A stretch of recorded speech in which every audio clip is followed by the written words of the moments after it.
Chapter 182, 2 cents. Thomas POV. I waited expectantly for the girls to come up to Bella's room, and as soon as Edythe stepped inside, she came straight to me and pressed herself into my side.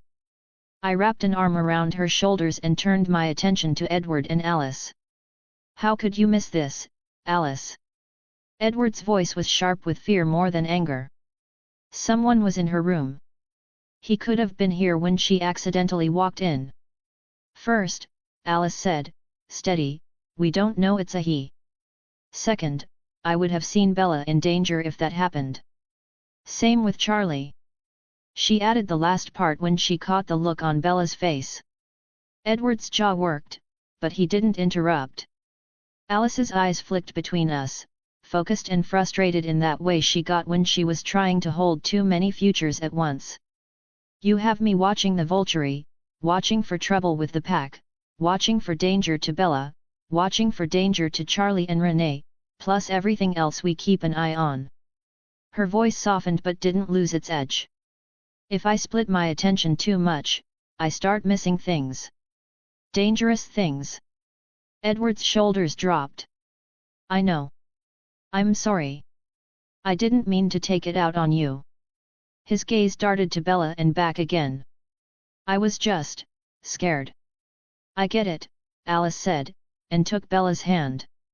"I was scared when I heard about it too." She drew in a breath, then turned her head slightly, like she was listening to the air itself. "I don't recognize the scent," she said. "Do you, Edythe?" Edythe, who had already been tasting the air, shook her head. "No one I've come across before. So most likely a fairly new vampire," Edward said. I frowned at him. "Why does that make you think new?" Edythe answered before Edward could. "When we travel, we tend to seek out others and let them know about the alternative to human blood. There are very few we don't know by scent, and even fewer who don't know ours." Bella spoke up, cautious but trying for practical. "So maybe it was just a vampire passing through. Curious why there's so much of your guys' scent here." "Maybe," I said, though the word didn't sit right. I looked at Edward. "Why don't you and Alice stay here with Bella and Charlie? Edythe and I will see if we can pick up the trail outside. I'll be able to talk to Sam once I'm shifted." Everyone nodded, even if nobody looked happy about it. "We'll take my truck," I added. "Park it close by, then we'll look for the scent. No reason to make Charlie suspicious." With that decided, Edythe and I went downstairs to say goodbye. Charlie was still in his chair, eyes on the TV. "Hey, Charlie," I said lightly. "We're going to head out. Alice and Bella are planning some kind of slumber party/shopping thing upstairs." Charlie's brows lifted. I heard the unasked questions and watched him decide to let them go.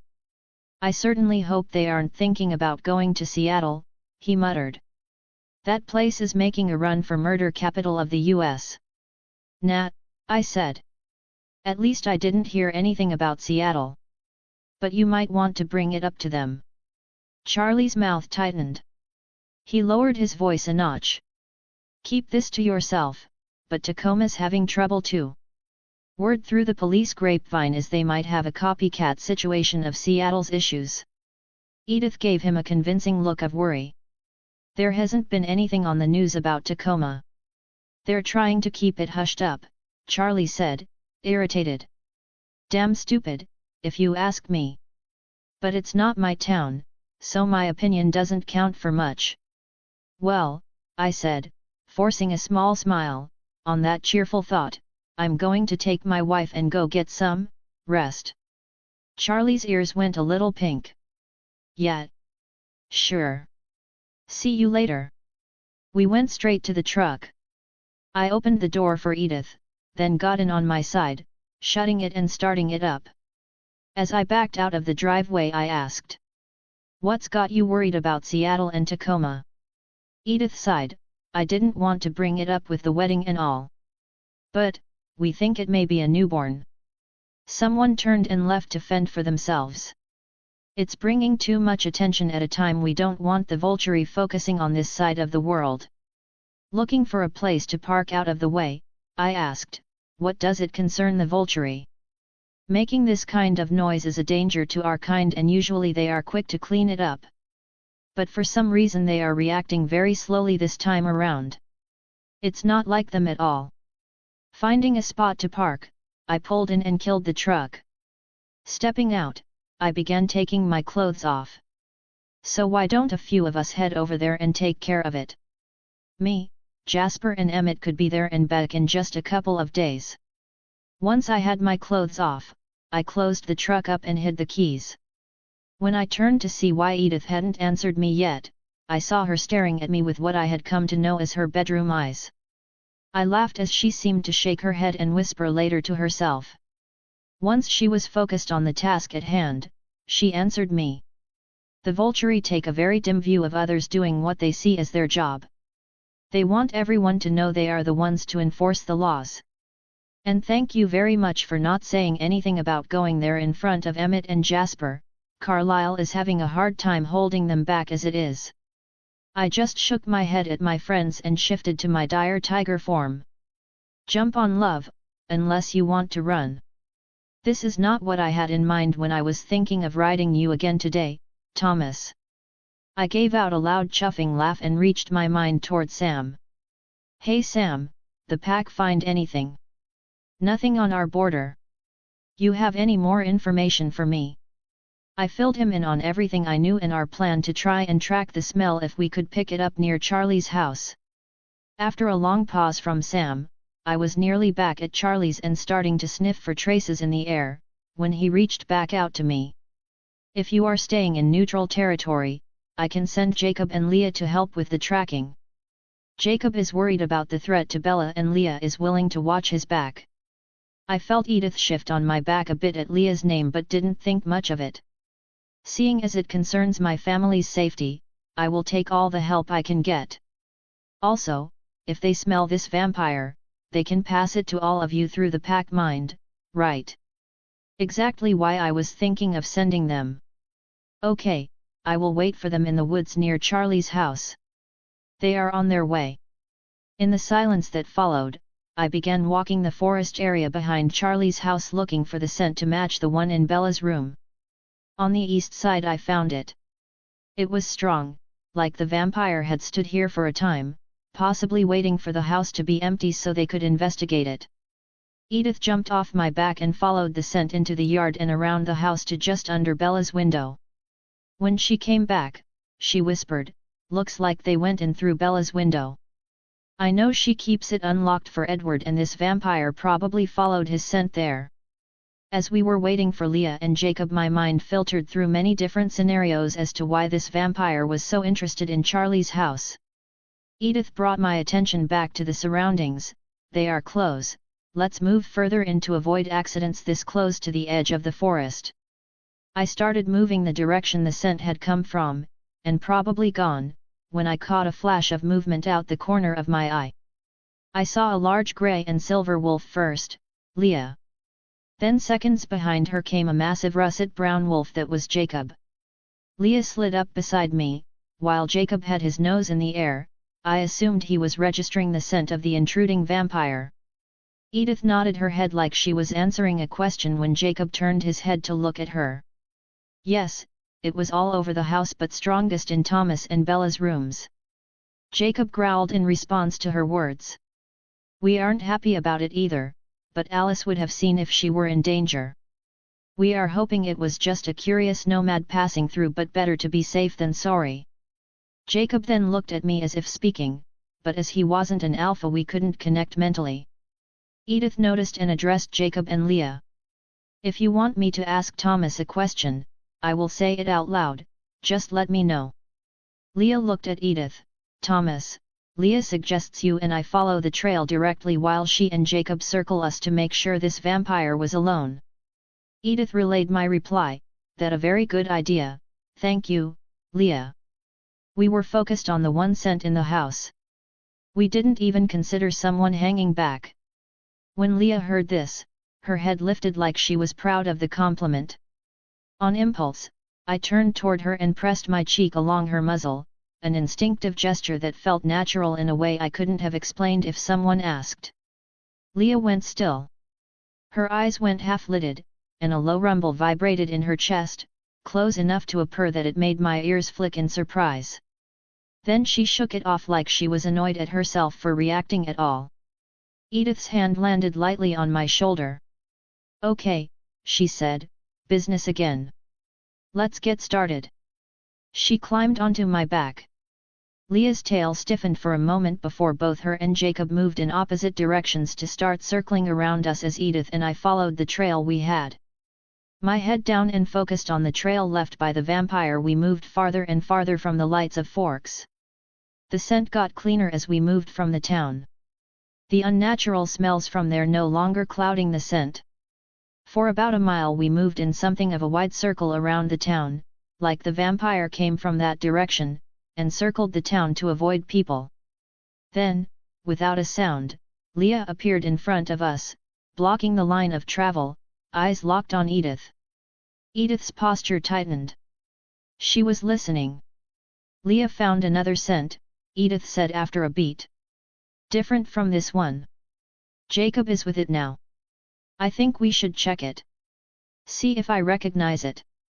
I just nodded my head and looked at Leah to lead the way, knowing we could pick up this trail as we wished. In moments Leah brought us to the new smell. It was strong. Definitely vampire, but it had something that stood out. Almost familiar for some reason. I asked Edythe about it mentally. She didn't say anything at first as she too was sniffing the air. After a few moments she answered.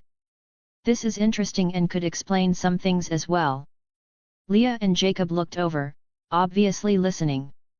"This is the smell of a newborn vampire. If I had to guess, it's just under a year old. The extra strong smell is the last of its human blood still in their system." Leah or Jacob must have asked a question because Edythe started to explain. When a human is first bitten by a vampire, they go through a change that is excruciatingly painful. It takes about 3 to 4 days to pass. But because their body is still filled with their human blood, it makes them stronger than any normal vampire until it works its way out of their system. She paused to let that sink in. Not even Emmett is strong enough to match power with a fresh newborn, and he is the strongest vampire I have ever come across. Not even the Vulture's champion Felix is stronger than Emmett, a better fighter maybe but not stronger physically. I mentally asked, "So why do you think this may explain anything?" "I am a bit more concerned that there were multiple vampires looking into my family." I said it could explain some things because a vampire this new would have trouble controlling himself if fresh blood was in the area. The fact that it was left behind makes me think the one in the house wasn't looking for trouble. We are assuming that they were together. It could be coincidence that they are both in the area at the same time. I recommend Leah follow this trail and Jacob keep sweeping while we return to the other and see if they meet up at some point. Edythe nodded and passed my thoughts to Jacob and Leah. Right after that we returned to the earlier trail and followed it. Much as I thought, the trails connected and then moved together. We followed the trail until it came to the old 101 highway, where it seemed they got in a vehicle and left the area. So much for them being here as a coincidence. Bella will not like the new restrictions we were going to have to put on her to keep her safe. Think I will do the smart thing and let Edward tell her when it's time. Chapter 183, Invitation. Thomas POV. There were only a couple more weeks of school left, and I couldn't be happier. It was about time to decide where Edythe and I were going for our honeymoon. We had it narrowed down to South America, but we weren't settled on where just yet. I'd read about a place in Colombia called Laro, that was supposed to be one of the wettest, cloudiest places on the planet.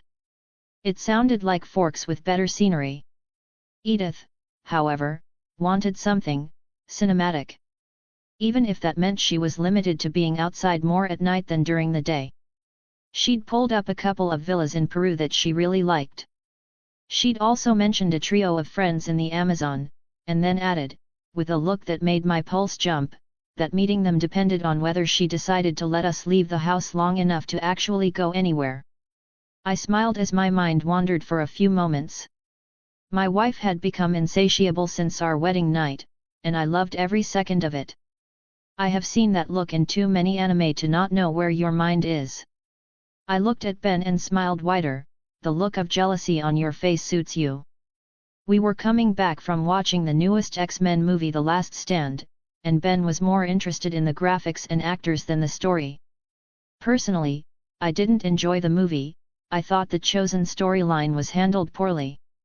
Wolverine killing Jean Grey in the end was good, but something just felt wrong with the movie as a whole. Maybe it was the gritty tone of the movie. Still, I got to spend some time with a friend while Edythe was hunting. When I dropped Ben off at Angela's house, I noticed Bella was just leaving.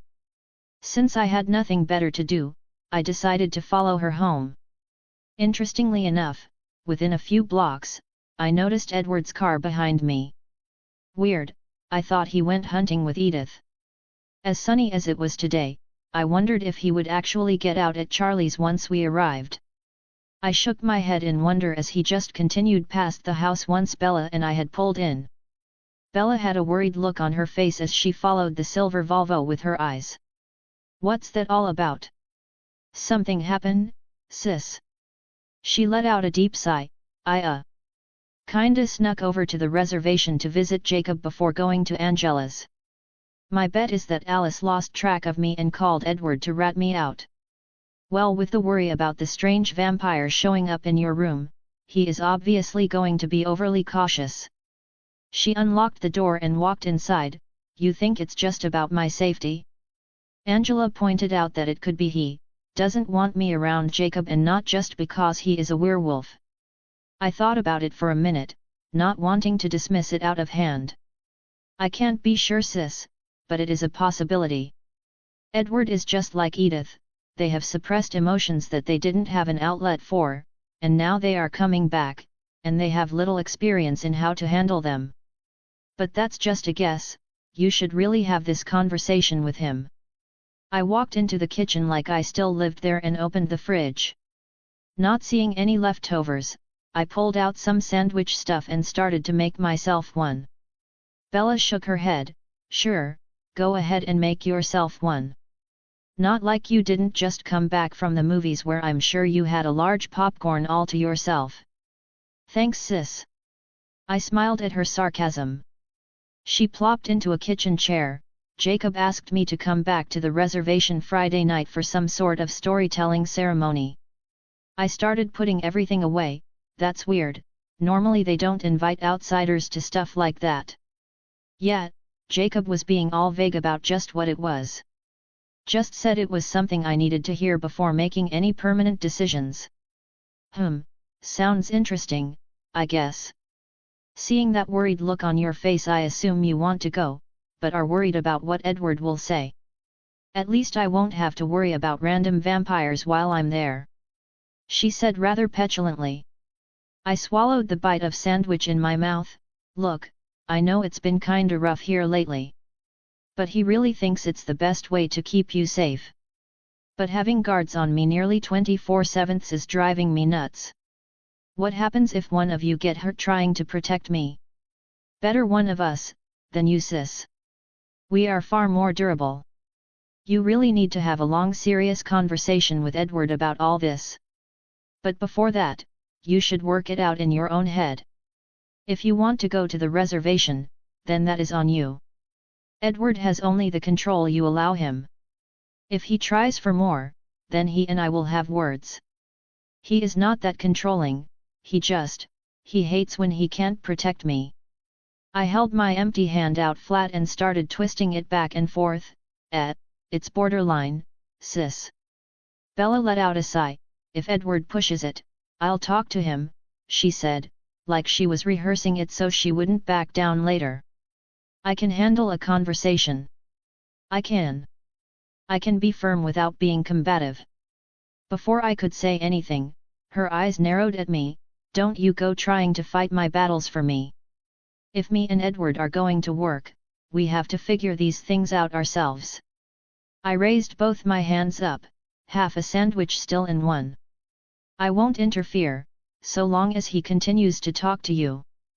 But if he starts talking at you, then I reserve a brother's privilege to step in. Her mouth twitched, almost a smile, then gone. Probably going over what she will say to Edward later this evening. I'll talk to him, she repeated, more sure. I need to do it my way. Good, I said, standing. And if you decide you're going Friday, don't apologize for it. Bella's eyes flicked away. Jacob was being vague. Like he was afraid to say too much. Probably because he's Jacob, I muttered. That got a real, small laugh out of her, brief, relieved. I walked to where she was sitting and squeezed her shoulder gently. Text me if it turns into a mess. She nodded, then hesitated. Thomas. Yet. Her voice became softer. Don't treat me like I'm breakable. My throat tightened. Sis, I will never change the way I treat you. I left before we could both get weird about it. Leah POV. Gods, how does he do this? I complained as I stumbled over a loose strap yet again. This time I nearly tumbled when I stepped on it, the backpack jerked, yanking my head down so fast my teeth clicked together on the strap. I tried to lift it higher, but that only made me stare at the treetops instead of the path. Tell me again why I'm doing this, I asked myself for the 100th time. Because you want to look good when you ask him, I self-answered. It was too easy to do that once you were used to the pack mine thing. I'd planned this for a time when no one else would be shifted, so I could keep as much of my dignity as possible. I'd become very good at keeping my thoughts controlled in the pack mine so they only saw what I wanted them to see, but this would go up like a flare no matter how careful I tried to be. Here I was, going to ask a married man to accompany me to an event that was usually only attended by tribal elders, the pack, and their spouse or intended. This wasn't just me asking him to come along as a friend. This was me basically telling the whole tribe, and my mother, that I looked at Thomas that way. As a suitor. I'd made sure to explain that to Edythe when we talked just before she left for her hunting trip. I didn't want any appearance that I was trying to deceive her or go behind her back. This would also be the opening gambit in telling Thomas that Edythe and I both wanted a relationship with him. Edythe was convinced it would be something he would accept easily, but I still had my doubts. When I got close to their house, I stopped and found a place that looked good for my purpose, hidden enough that I wouldn't be seen from the road, but close enough that I could hear if someone came outside. Shifting back to human, I opened the backpack and pulled out the skirt I'd chosen. It was dark, knee-length, and hugged my waist, cinched with a slightly darker belt. The buckle was a large round piece with turquoise inlay. Next was the shirt, a cream-colored blouse, off the shoulder, long sleeves, gathered under the bust to show a strip of midriff. I knew it looked good because I'd spent hours today in front of my mirror trying to choose what I was going to wear. I grabbed the brush and ran it through my hair. Sometimes I missed having it long, but this shortcut style was just too practical, even if it made me look a little boyish. I pulled out a compact mirror and checked my work. No makeup. I didn't like it, and if I started, it would turn into another thing to worry about. The last things I pulled out were my shoes. Then I shoved the compact back into the backpack and hid it where I could find it for the trip back. I braced myself. You can do this, I whispered. Be brave instead of just acting brave. I hated that Edythe's words worked so well to motivate me. Then I started toward the house I could barely make out through the trees. The closer I got, the more my thoughts tumbled. What if he laughs? Thomas doesn't laugh at people. What if he thinks this is just another training deal? He sets the schedule on those. What if he looks at you like you're a problem? He hasn't yet. Back and forth went my mind, until one question had me stumped for an answer. What if he says no? My automatic answer was that I would run. Shift and disappear. Never to come back. Who knew I could be so cowardly? Before I realized it, I had one foot on a step. The steps to their porch. Thomas and Edythe's home. I took a deep breath to calm myself. It had the opposite effect. I could smell Edythe and a faint trace of the forest mixed with the subtle smell of Thomas. Even in my wolf form, Thomas put out barely an scent. My stomach did that stupid lurch it had been doing lately. Stop acting like this is a date. It's only me asking him on a date. Where the whole tribe will see that I am basically staking a claim on him. Why do I make things so difficult on myself? I continued up the steps, my hand hovering over the door, and for a second, I just stood there, taking deep breaths one after another before I finally knocked on the door. 2 firm raps and then I waited. Nothing happened. I knocked again, 3 raps this time. Still nothing. Looking around I noticed the glow of a doorbell and laughed at myself before pressing it. After waiting a few more minutes, it finally dawned on me. He wasn't home. Chapter 184, Invitation PT2. Leah POV. I felt like a fool. Spent all that time psyching myself up, and he wasn't even home. Should I wait, or come back later? Part of me wanted to get off the porch and be grateful for the delay. But the bigger part, the stubborn part, said absolutely not. No way was I wasting all this effort just to have to work my courage up again later. So, I stayed. I sat on their front porch swing waiting for maybe 30 minutes before I heard the familiar sound of Thomas's truck coming up the drive. When he pulled in, I caught myself smiling as I stood, like my body forgot it was supposed to be nervous. When he stepped out, he called, "Hey, Leah. I didn't know you were coming over, or I would have been here sooner." "That's okay," I said quickly. "My fault for coming by unannounced." His gaze flicked over me, one quick look that should have been nothing, and then a second, slower one that absolutely wasn't. Heat flared up my neck. Pride followed right behind it, and before I could stop myself, I straightened a little more and pulled my shoulders back, making my chest stand out even more than it already was due to the shirt I had chosen. His ears went a little pink.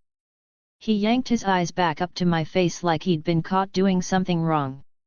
"Would you like to come in?" he asked.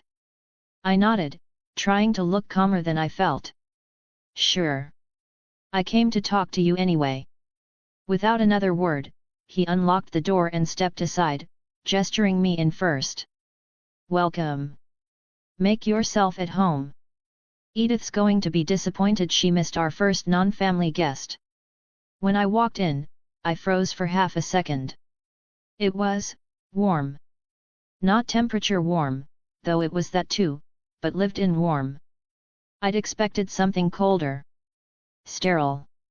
Like a museum pretending to be a house. Instead, there were small, ordinary signs of life, a throw blanket folded over the couch arm, a pair of shoes by the door like someone kicked them off without thinking, a faint scent of clean wood and something sweet that was probably Edythe. "This place looks amazing," I said, and then because I couldn't help myself, "very homey." Thomas blinked like he hadn't expected that. "Oh, did you not come inside during the wedding?" I shook my head. I wasn't about to unpack that. Not today. Not when I was already risking my dignity in a skirt. It was naturally at that moment I realized I wasn't wearing any panties. I was so used to going without because of the shifter thing, but why did it only hit me now? He rubbed the back of his neck. "Do you want something to drink? I've got water, milk, and some naked in the fridge." "Strawberry banana." Of course, my brain latched onto the one word that sounded like a trap. Naked. I repeated it before I could stop myself. He just nodded like he hadn't heard the question mark in my reply and moved toward what I assumed was the kitchen. "Be right back. Have a seat." I stood there for a second too long, staring after him, glad he couldn't see the full body blush I currently had going, and tried to remind myself that I was here for a reason. Just talk. Just ask. Just survive it. Easy. Right. Thomas walked back into the room with a glass of something thick and pink, more smoothie than juice. I took it automatically and took a sip. "Oh," I said, surprised. "This is good." Thomas smiled, like he was pleased I approved. "Right? It's not the healthiest thing in the world, but it tastes so damn good. At least it's better than soda." He nodded toward the couch because I was still standing. "So, what brings you by?" There it was. The opening. The moment I'd been dragging a backpack through the woods for. My fingers tightened around the glass. Cold against my palm. Something to hold so my shaking hands didn't give me away. I sat on the edge of the couch cushion instead of sinking in. Like if I stayed ready to bolt, it gave me more control of the situation. Thomas didn't crowd me. He leaned back in the chair across from the couch, ankles crossed, watching me with that steady focus he used to let a person know they had his full attention. I took another sip just to buy myself 2 seconds. Then I forced the words out before I could choke on them. "There's something happening Friday night," I said. His brows lifted a fraction. "On the res?" I nodded. He waited. Didn't jump in. Didn't try to rescue me. Just let the silence sit there until I filled it, which was, annoyingly, exactly what I needed. "It's a storytelling thing," I said, and immediately hated how small it sounded. Like campfire tales. Like kids and marshmallows. Not, like a kiddie thing, or a kegger. It's important. Tribal important. Thomas's expression went thoughtful, like he was trying to line it up with something he'd heard before. "Bella mentioned Jacob invited her to something. She didn't say much. Yet." My mouth went dry. "This is connected." His gaze sharpened just a little. Not suspicion, attention. Like he'd realized this wasn't casual. I stared at the rim of my glass. "This isn't me asking you to do pack stuff," I said, because that mattered. "It's not about orders or training or any of that." Thomas's shoulders eased. "Okay." I swallowed. My heart was doing that stupid sprinting thing again. "I'm asking you," I said, and my voice cracked on the first word like I was 13. I cleared my throat and tried again. "I'm asking you to come with me." His eyes flicked to mine. Just that. No pressure. No judgment. No shock. Just a quiet, steady look that made my lungs forget what they were doing. "To the ceremony?" he asked gently, like he wasn't sure he heard right. "Yes." He sat up a little, forearms resting on his knees now, giving me all of his attention. "Leah." My stomach dropped like he was about to say no. Then he said, "Are you sure?" It wasn't doubt. It was concern. Like he knew enough to recognize it wasn't nothing, even if he didn't understand why. I nodded once, fast. "Yeah. I'm sure." His gaze slid over me again, quick, like he was noticing my clothes for the first time with his brain instead of his eyes. Like he was putting together that I hadn't come here on a whim. I hated that it made me want to smile. "I don't want you walking into it blind," I said, and forced myself to hold his gaze. "The elders are going to be there. The pack as well as their partners." Thomas's mouth twitched, like that almost amused expression he got when he was bracing for something complicated. Sounds like my kind of nightmare. That should have made me laugh. It didn't. Not really. I shook my head. "It's not meant to be a trap." "Is it meant to be a warning?" he asked, still calm. "No." The word came out too sharp, too immediate. I softened it. "No. It's an invitation." He studied me for a long second. I felt like he could see straight through every layer of defense I'd built over the last 2 years and find the part of me that was shaking. I hated it. And I wanted it. "So why me?" he asked quietly. There it was, the question that had too many answers packed inside it. Answers I wasn't ready to spill on his living room carpet. "Because I want you. Because I chose you." Because I'm done pretending I don't have feelings for you. Instead, I went with the one I could say out loud without setting myself on fire. Because I trust you, I said. Then, because honesty mattered, even when it hurt, I added, and because I want you there with me. Thomas went still. Not recoiling. Not panicking. Just, still. His eyes dropped to my hands wrapped around the glass like a lifeline. Then back to my face. Does Edythe know you're here? He asked. My throat tightened. Yes, I said. She knows. She told me to be brave instead of just acting brave. His expression shifted at that, softened, warmed, like the idea of Edythe saying that fit into him in a way he didn't even have to think about. He let out a slow breath. Okay, he said. One word. The world tilted.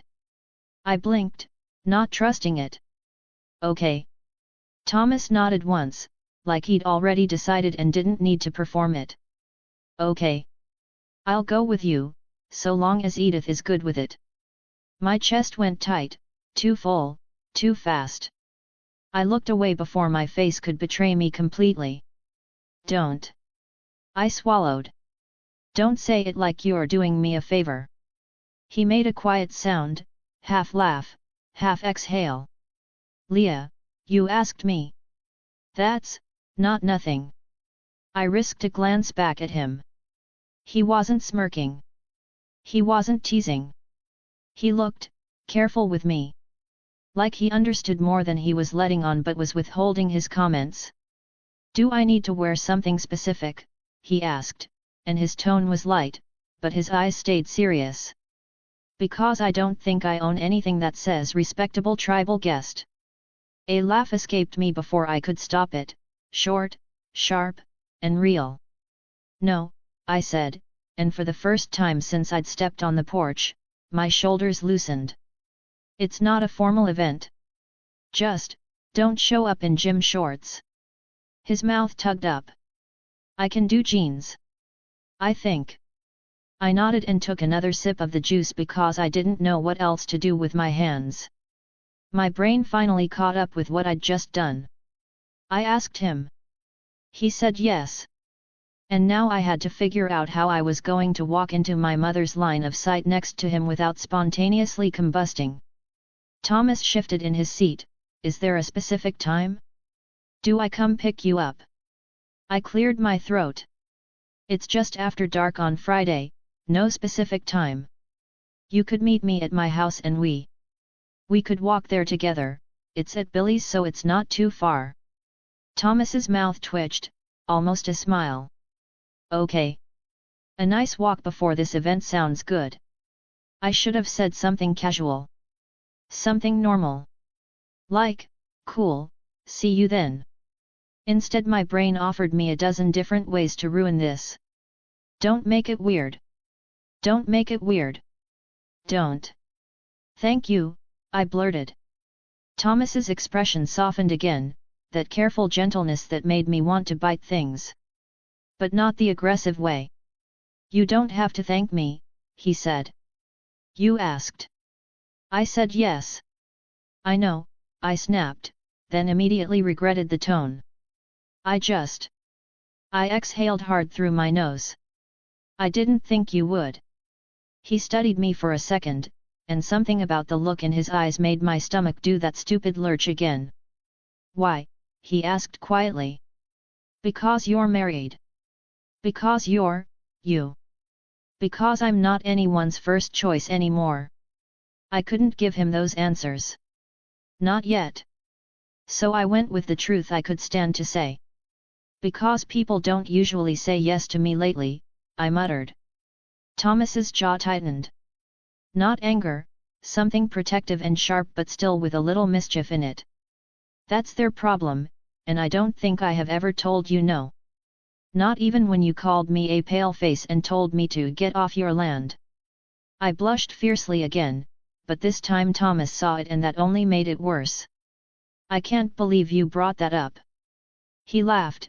Trust me, as first meetings go, it was better than the one between me and Edythe. There was a story I wanted to hear, but not today. I needed to slow things down for now. So I stood up and placed my finished drink on the end table. I should go. Thomas rose too, not blocking me, just following at a normal pace toward the door like he was making sure I got out without tripping over my own pride. He stopped at the entryway, hands shoved into his pockets, posture deliberately casual. "So," he said, "Friday. Your place."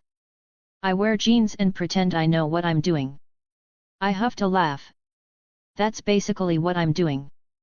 That earned me a real smile. Warm. Simple. It hit me right in the chest.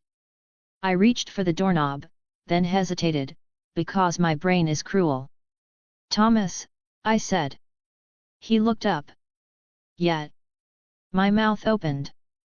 Nothing came out. I could feel the words I wanted to say like they were burning behind my teeth. "Edythe approves. This isn't a mistake. I'm not trying to take something from you. I'm trying to." I swallowed them all. "Never mind," I said, and pulled the door open. The evening air hit my face, cool and damp. Safe. Something I could breathe. I stepped onto the porch, then turned back because apparently, I enjoy suffering. Thomas was still there, framed in the doorway, looking at me with a look that made me warm all over. "I'll see you Friday," I said. "Yeah," he replied. "See you Friday." I walked down the steps like my legs weren't unsteady, like my heart wasn't doing backflips for no good reason. The second I hit the yard, my brain started screaming again. He said yes. Okay, sure. Great. Victory. Except, he still didn't understand, not fully. I could tell. He thought this was me asking him to come listen to stories. Maybe support the treaty stuff. Maybe protect Bella by being nearby. Maybe just be there because he's Thomas and he doesn't like leaving people alone with uncertainty. He had no idea what it meant for me to ask him. No idea what it meant for the tribe to see me show up with him. No idea what it meant for my mother. I stopped at the tree line, staring back at the house through the thinning light. Gods! What have I done? My palms were sweaty. My stomach was tight. My heartbeat was still too fast. I should have been relieved. I should have been happy. I was happy. That was the problem. Stupid, I whispered to myself. Stupid, stupid. I turned and headed into the woods before I could talk myself into running back and cancelling everything. And of course, because the universe loves irony, that was when my brain decided to remember one last detail. The skirt. The stupid, pretty skirt. The one I'd picked because I wanted to look good when I asked him. I wasn't wearing underwear. I stopped so hard I nearly tripped on a root. "Oh my God," I hissed, horrified. My face went hot all over again. I could still see his ears going pink when he looked at me. Did he notice? No. He wouldn't. He's not. He's a shifter. He can probably smell. I groaned out loud and dragged both hands down my face. "Kill me," I muttered to the trees. The trees, predictably, did not oblige. I forced myself to keep moving, fast and quiet, using the anger to cover the embarrassment. By the time I reached where I'd stashed my backpack, my nerves had shifted into something else. A sharp, buzzing anticipation. Friday. Me walking up in front of everyone, elders, tribe, my mother, beside a man who still didn't understand what I'd be declaring. And then there was the other part. Edythe. Her words. Be brave instead of just acting brave. I'd thought she meant ask him. Now I realized she probably meant everything after he says yes. I stripped out of my skirt and blouse, stuffed them in the backpack, then I shifted, grabbed it, and started jogging with it clamped in my teeth, because if I didn't keep moving my mind was going to eat itself. And as the pack mind brushed the edge of my awareness, Distant, busy, full of motion, I did what I always did. I locked my thoughts down. Tight. Controlled. Nothing to see here. Nothing at all. Except the one thing that slipped through anyway, sharp as a spark. Friday. He said yes. I swore under my breath and ran faster. Because no matter how tight I held my mind, some news traveled on its own. Chapter 185, In the Firelight. Thomas POV. I put my truck in park and pulled the keys from the ignition in front of Leah's house. My mind still going over what Edythe had told me just before I left the house. Enjoy your date with Leah, Thomas. But I think you should bring her here after it's over so the three of us can talk. Leah and I have had several discussions without you, and we both think we should stop doing that now. Tell Leah that it is time all three of us got everything out into the open. What did she mean by that? Why would they have been meeting specifically without me being there? I can't say I don't have my suspicions, but, damn, that could get very complicated. Potentially great, but also just as potentially very bad. I shook my head and exhaled the breath I had been unconsciously holding. Let's just leave that for later tonight. This is about Leah right now. As if saying that out loud would grant me the ability to stop my mind from wandering. I grabbed the bag that held copies of Illyrium Black's journals Edythe had recently made.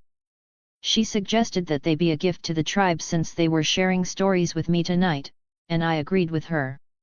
By the time I got out of my truck, Leah was standing on her porch waiting for me. I paused for just a moment and once again thought about just how naturally beautiful she was. If Edythe was a cut crystal, beautiful and sharp, Leah was ocean-polished wood, smooth and warm. She was wearing dark jeans and a fitted sweater that looked soft enough to be stolen from the storm clouds above us, the color somewhere between charcoal and forest shadow. Nothing flashy. Nothing that screamed date. But the way it hugged her shoulders, the way her short hair had been tamed into something that looked like effort without looking like she'd tried, it hit me harder than the skirt had. Like she'd decided she wasn't going to armor herself in sarcasm tonight. For probably the first time since I had met her, she looked genuinely warm and happy. I walked up the steps and kept my hands in my jacket pockets, so I didn't do something stupid like reach out and touch her cheek again like I had in the woods while shifted. "Hey," I said, trying for normal. "Hey." Her voice was steady. Her eyes were not. She looked past me, toward the truck, then back to my face like she was checking to make sure I was real and here. "You ready?" I asked. She nodded once. "Yeah." I took that as permission and stepped back off the porch first, giving her room. When she came down the steps, she didn't brush against me, but she walked close enough that the warmth of her was there in my peripheral awareness. We started down the drive toward the road and then cut onto the trail that she said would take us the short way toward Billy's. For a few minutes, the only sound was the damp hush of the trees and our footsteps on soft earth. The res at night had a different kind of quiet than Forks. Not empty. Just watching. Like the forest knew the stories and didn't feel the need to repeat them out loud. Leah cleared her throat once, like she wanted to say something but changed her mind at the last minute. Just like the other day, as she was leaving. So, I offered, because I was not going to let her carry all the weight. "Jeans. Respectable guest. I'm already nailing this." She huffed a laugh that sounded like it escaped before she could stop it. "Don't wrench your shoulder trying to pat yourself on the back." "Me?" I glanced at her. "Never." She rolled her eyes, but it didn't have venom in it. It felt almost comfortable. We passed between two stands of firs, and up ahead I could see the orange flicker of firelight through the trees. Voices, low and layered, carried on the wind. Not loud enough to make out words, but enough to tell me this wasn't just a handful of people sitting around a single flame. Leah slowed. Not much. But enough that I matched her without thinking. "You okay?" I asked quietly. Her jaw tightened, then she nodded like she was refusing to admit anything else. Fine. That was the most Leah answer possible. As we got closer, the path widened, and the trees opened into a clearing that had been used for gatherings long before I ever showed up in Forks. A large fire pit ringed with stones. People standing in small clusters, talking in low voices. I recognized the elders and the pack, but there were faces here and there that I did not recognize. All of the new faces were female, so they must be girlfriends, I decided. When we entered the firelight, eyes turned our way. Not all at once. Not dramatically. Just, one here, another there, the subtle shift of attention that made it impossible to pretend we hadn't just walked in together. Leah didn't glance around or even acknowledge the looks. She just walked forward like she belonged, and she did. I kept walking beside her like it was the most natural thing in the world. Leaving no doubt that I was there for her tonight. Billy's house looked warm, its square windows were lit against the night. A bit away from the large fire, I saw Billy himself in his chair, talking with a couple of elders. Jacob was off to one side, hands in his pockets, looking like he didn't know what to do with himself. Bella was there also. Standing a little apart from Jacob, like she hadn't decided if she belonged close to him or not. When she saw me, relief flickered across her face, small, quick, like she was glad at least one thing tonight made sense. Jacob's eyes snapped to Leah first, then to me. His expression was unreadable for a beat, and then something like acceptance settled into place. Not happiness. Not disapproval. Just the calm of someone watching a piece click into a bigger picture. Leah didn't look at him. She walked straight toward Billy. I followed. Billy's gaze lifted when we approached. He looked at Leah, then at me, then back at Leah. The pause was short, but heavy. Leah, he said, voice even. Chief Black. Leah's tone and words were respectful, and that alone told me how serious this was. I bring Thomas Raizel with me for this gathering. Sue, who had been talking with Billy, took a quick breath, but didn't say anything. Billy himself also drew in a deep breath and let it out slowly through his nose as he studied Leah's face. Then he looked at me for a moment, his lips pressed into a straight line. Then he nodded once, slowly. You're welcome here this night, he said. The gravity I heard in his tone made it clear that this wasn't a simple greeting, but permission granted by the chief of the tribe. Thank you, I replied automatically. Chief Black. I have also brought with me the journals of Illyrim Black, your great-aunt I believe. In it, are stories of her time and travels. Billy's eyes went wide as I handed him the satchel that held the books. He looked at them and was lost for words as his mind raced. Even Sue looked shocked at my gift. Leah stood with her head still held proudly, waiting to be released by her chief. Eventually, Billy gathered himself and gestured toward the fire. We will start before too long. Go see if this pack of wolves left you anything to eat before then. Leah nodded and turned to leave, so I followed her, making sure to stay at her side. She found a place close to the fire, a place where we would be seen without being on display. A youthful voice called out, "Ha, sis. I knew you were going to bring him. Hello Thomas." I grinned with genuine happiness. Hey Seth, how are you doing? Keeping up with your practice and running? Sure am, getting faster every day. Came his happy reply. Leah was caught between looking fondly at her younger brother and being somewhat irritated that he was making a pest of himself while she was with Thomas. Seth just smiled at her. I saw the food going fast, so I had some for you guys. Come on, I will show you where so you can eat before this starts off. Not waiting for a reply, Seth grabbed his sister's hand and, laughing, pulled her toward the house. I laughed out loud and shook my head at the sight. Seth was a rare person, always happy and ready for some fun. He reminded me a bit of Emmett, just not as sarcastic in his humor. I wasn't alone for long before someone stepped up beside me. Emily. She didn't look at me right away, her eyes were on the fire, on the circle, on everything except the man standing next to her. The kind of posture that said she hadn't come over to make small talk. Finally, she spoke, just loud enough for me to hear. Leah looks different tonight. More like herself than I've seen since. Her voice trailed off as her gaze slid toward Sam, who was watching the clearing with that steady, guarded stillness. A lot's been different lately, I said, keeping it neutral.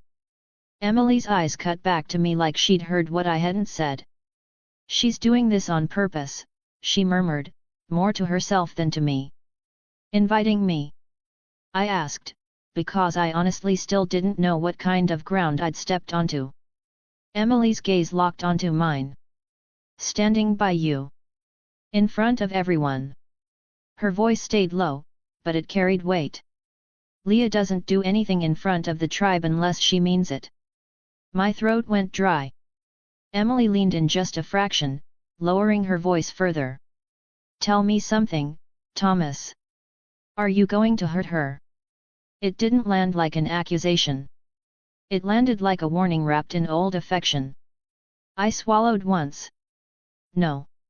Emily studied my face, searching, like she was deciding whether my no was solid, or convenient. And Edythe, she added, and the name sounded like it cost her something. She's part of this too. I hesitated, just a beat. I just found out today that they've been talking. Emily's mouth tightened, but she didn't push for more. Maybe because she could tell I didn't have the right to say it. Maybe because she already knew what that meant and didn't like it. Before she could ask anything else, movement caught my peripheral vision. Sue Clearwater.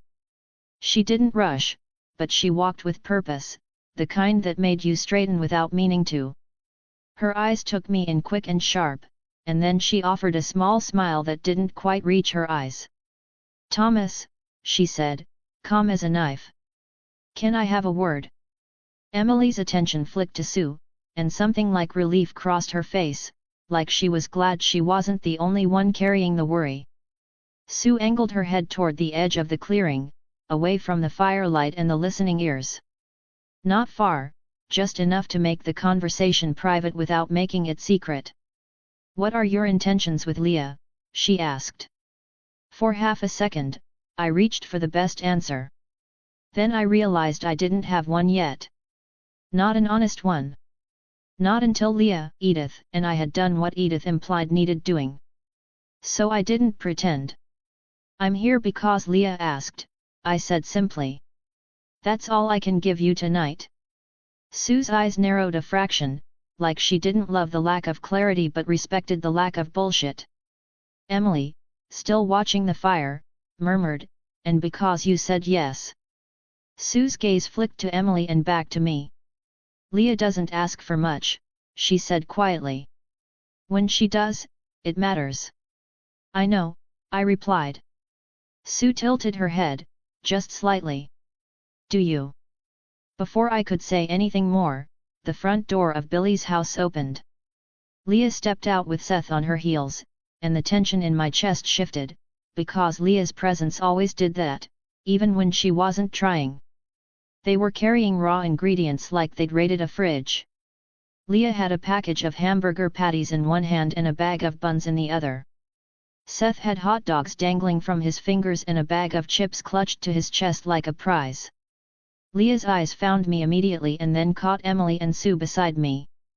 Her expression went flat in an instant. Annoyance first. Then suspicion. Not because she didn't trust me, but because she knew exactly what kind of questions women like this asked when they thought they were protecting her.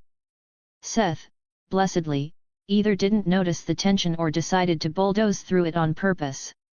Come on, he said, already heading for the cooking side of the fire. I hid this stuff behind the counter because Jared's too tall to see it unless he bends down, and if he bends down he looks like he's praying, which is hilarious. Leah's jaw set like she was bracing for a fight. But Sue and Emily didn't give her one. Sue gave Leah a simple nod, one that said not tonight, then another toward me that felt like a promise of future interrogation.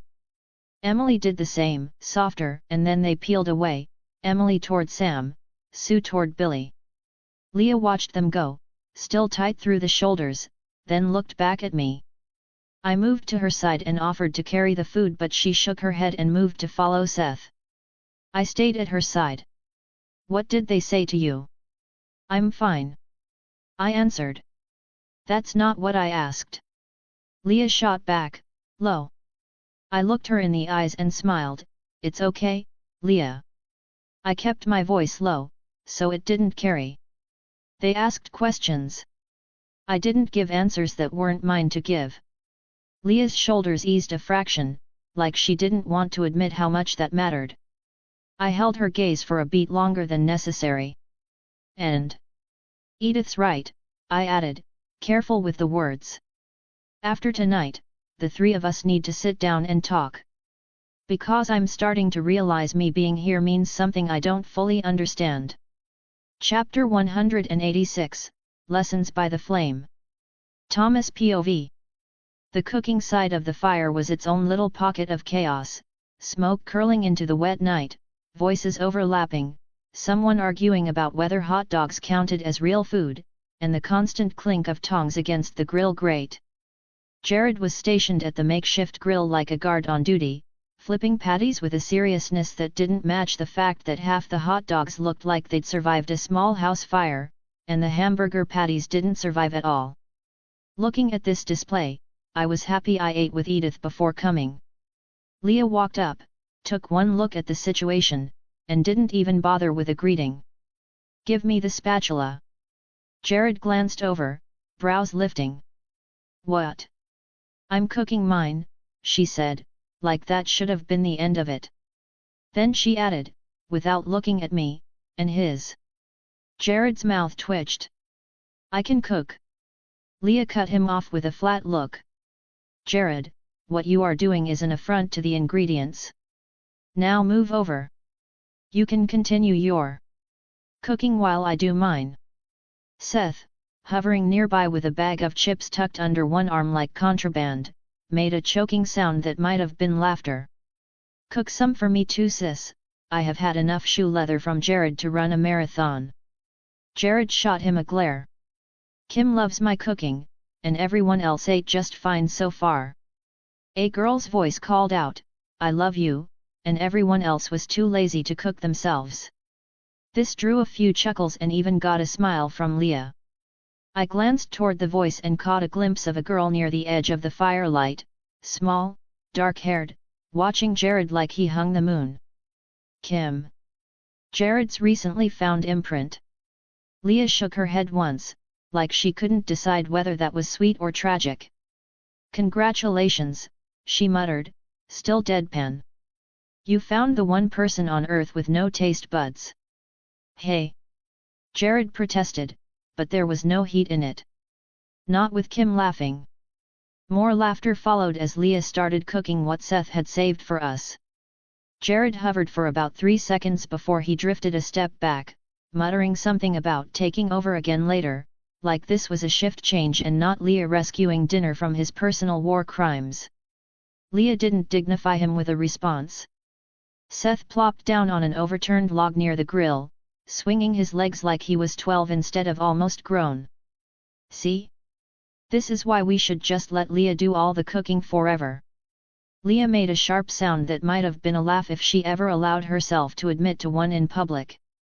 "If I cook for you forever, you'll die of happiness, and I refuse to be responsible for that." "I'd haunt you," Seth promised cheerfully. "You'd haunt the fridge," Leah corrected, and flipped a patty. I leaned on the edge of the makeshift table, letting the heat from the fire soak into my hands. The easy camaraderie of the pack was familiar, it reminded me very much of the Cullens. Then a voice cut through the noise like a thrown rock. "Hey!" Paul called, loud enough to carry across half the clearing. I knew we had more of those chips.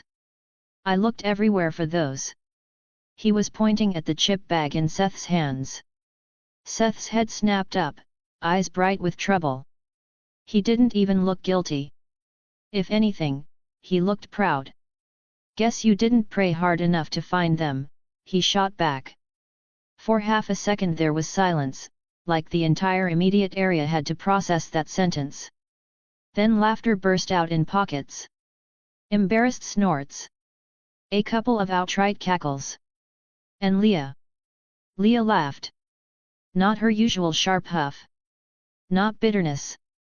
An actual laugh, short and surprised, like it slipped out before she could slam the door on it. It hit the clearing like a spark. Heads turned. Conversations paused. Even Paul stopped mid-stride, staring at her like he'd just seen a ghost. Leah's smile faded as quickly as it had appeared, like she realized what she'd done, but the warmth lingered in her eyes for a beat too long to take back. Seth grinned like he'd won something. Leah flicked the spatula at him without looking. "You're insufferable."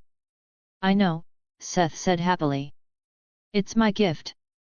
"I couldn't help it," I smiled, too. Not because the joke was that good, because it wasn't, but because of what it meant to hear Leah laugh like that. To see the tribe notice. To see the pack notice. Leah focused harder on the grill, as if concentration could erase the moment. When the food looked ready, I handed her a plate to put it on and her hand brushed mine. At first, I figured it was a simple accident, but her hand lingered on mine. I didn't move mine, letting her decide where to go from there. She just paused for a moment and then took the plate as if nothing happened. Once it was loaded down, she moved to the table with all the condiments and indicated the food.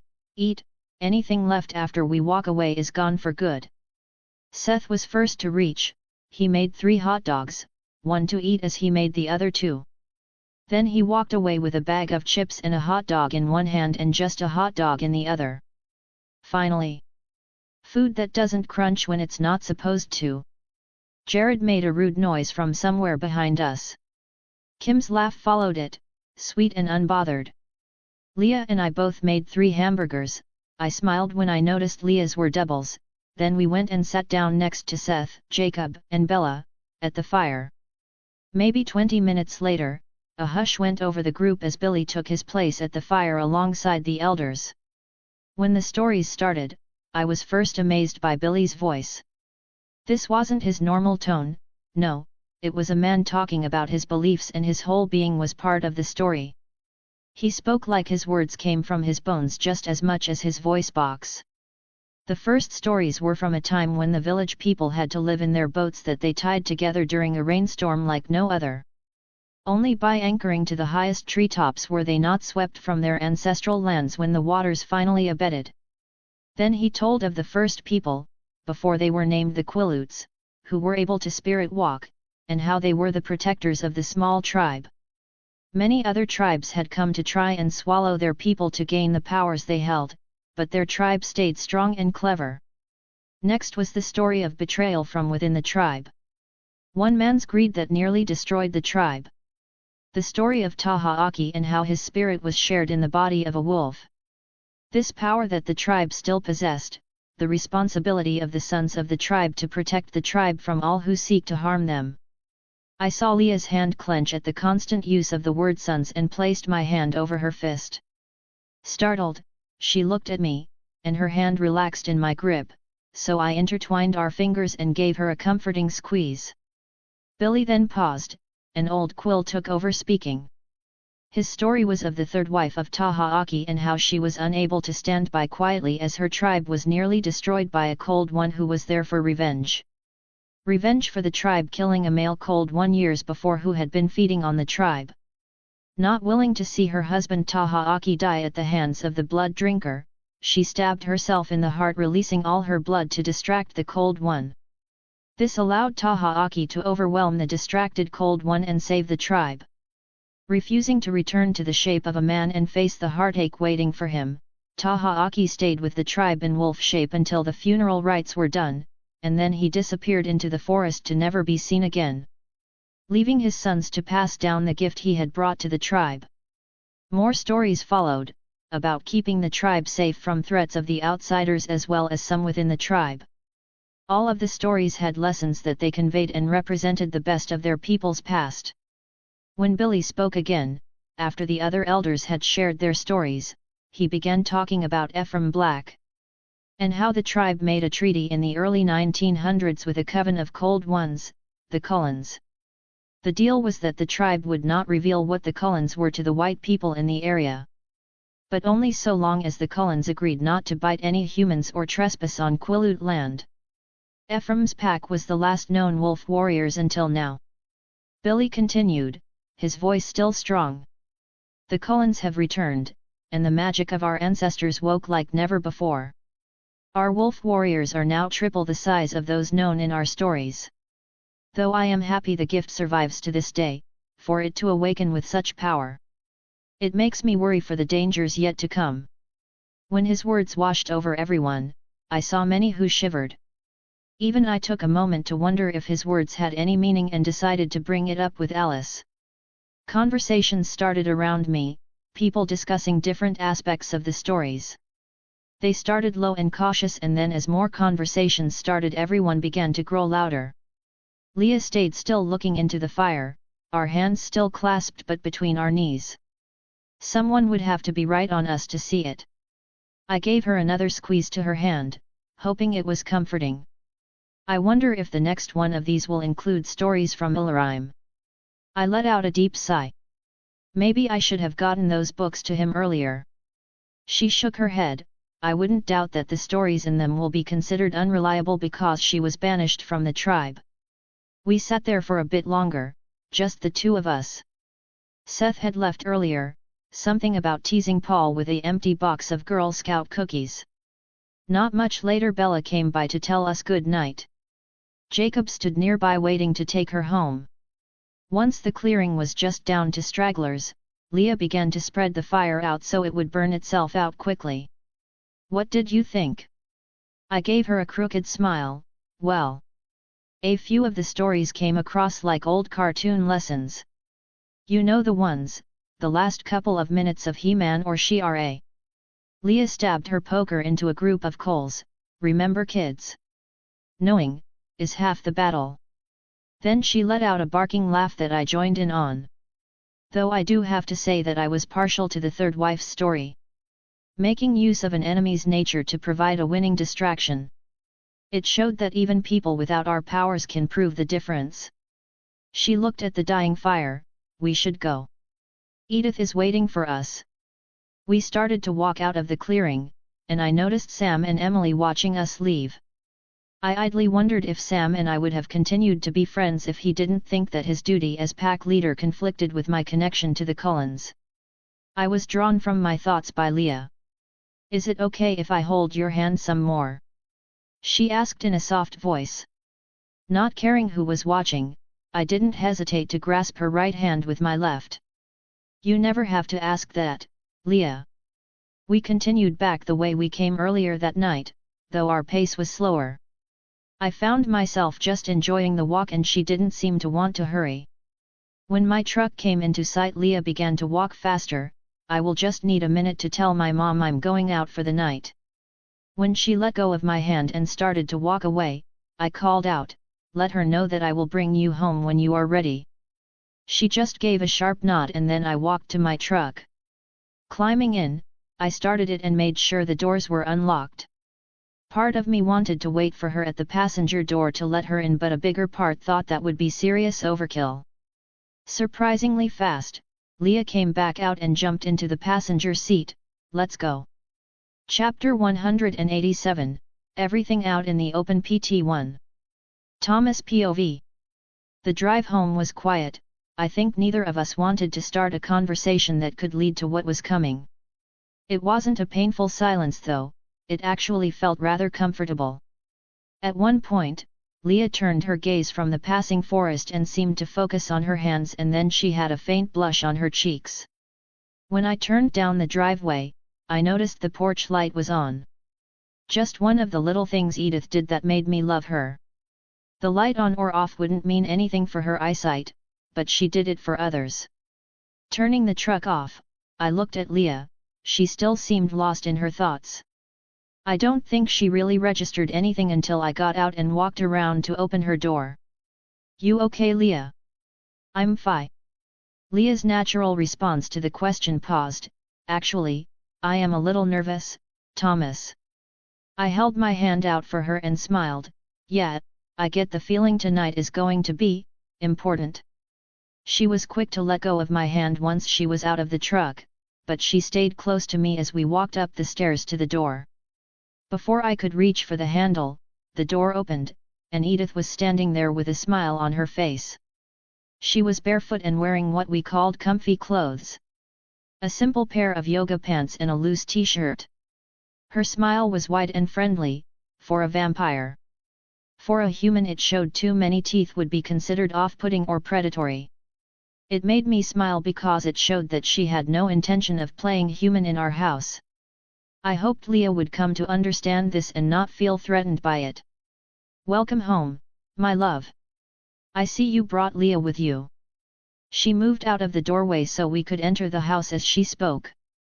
I stepped forward and gave her a quick kiss as I entered. Yes, love. I think we both agree with you that it is time we all talked. Leah was a little more hesitant at the doorway, but she still stepped in and off to the side so Edythe could close the door. Wow, Leah! I love that shirt, it looks so soft. Tha, thanks, Edythe. And thank you for having me over tonight. For just a few seconds I think we all felt a little awkward, but I was quick to cover it as much as I could. Why don't you two get settled in the living room while I grab Leah and I drinks? The juice from last time, okay, Leah? Leah nodded, not saying anything. I passed Edythe to get to the kitchen, and she took a deep breath through her nose. Ah, they burnt pine and oak. Smells so good. I love the smell of campfire. Come on, Leah, let's go make ourselves comfortable. When I came out of the kitchen, I saw Leah was seated on the small couch, while Edythe was in her glider rocking chair. It was a carryover from her human life. A wedding gift to her mother and father from her grandparents that she had kept in storage all these years. I placed Leah's cup of juice on the coffee table in front of her and then took a seat in my recliner. Before we get too far into this, I think we need to set some ground rules here. Edythe nodded and Leah just waited for me to continue. The obvious one is full transparency. No half-truths, or double talk. Edythe nodded and added, there can be no secrets between us. If something happens or if something is said that makes anyone feel jealous, unsafe, pressured, or unsure, we say it out loud. Leah was the next to add, we can't jump to conclusions either. Wait for someone to finish speaking before reacting. And no mind reading tonight, Edythe. I need to say what I have to say knowing it's coming out of my mouth, not being pulled from my mind before that.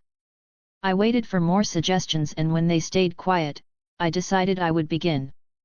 I will speak first, as I think I have the least to say. I took a drink of my juice and set it down again. I know my life has been short compared to you, Edythe, but in all that time, I have only felt attraction toward anyone since coming to Forks. There have been girls I felt looked good at school in Phoenix and naturally I played the guy's game of who is the best looking actress. But to be physically attracted to someone had never happened before. Looking back, you were the first person to stir that in me. I was already keyed up being my first day in a new school and I felt the most vulnerable in the cafeteria surrounded by people I didn't know. But when you came in with your family I felt desire. I kept my eyes on Edythe as I continued, but then while I watched, everyone at your table became defensive and you looked at me angrily. That moment then stirred my own anger mixed with the uncomfortable moment of feeling desire for another for the first time.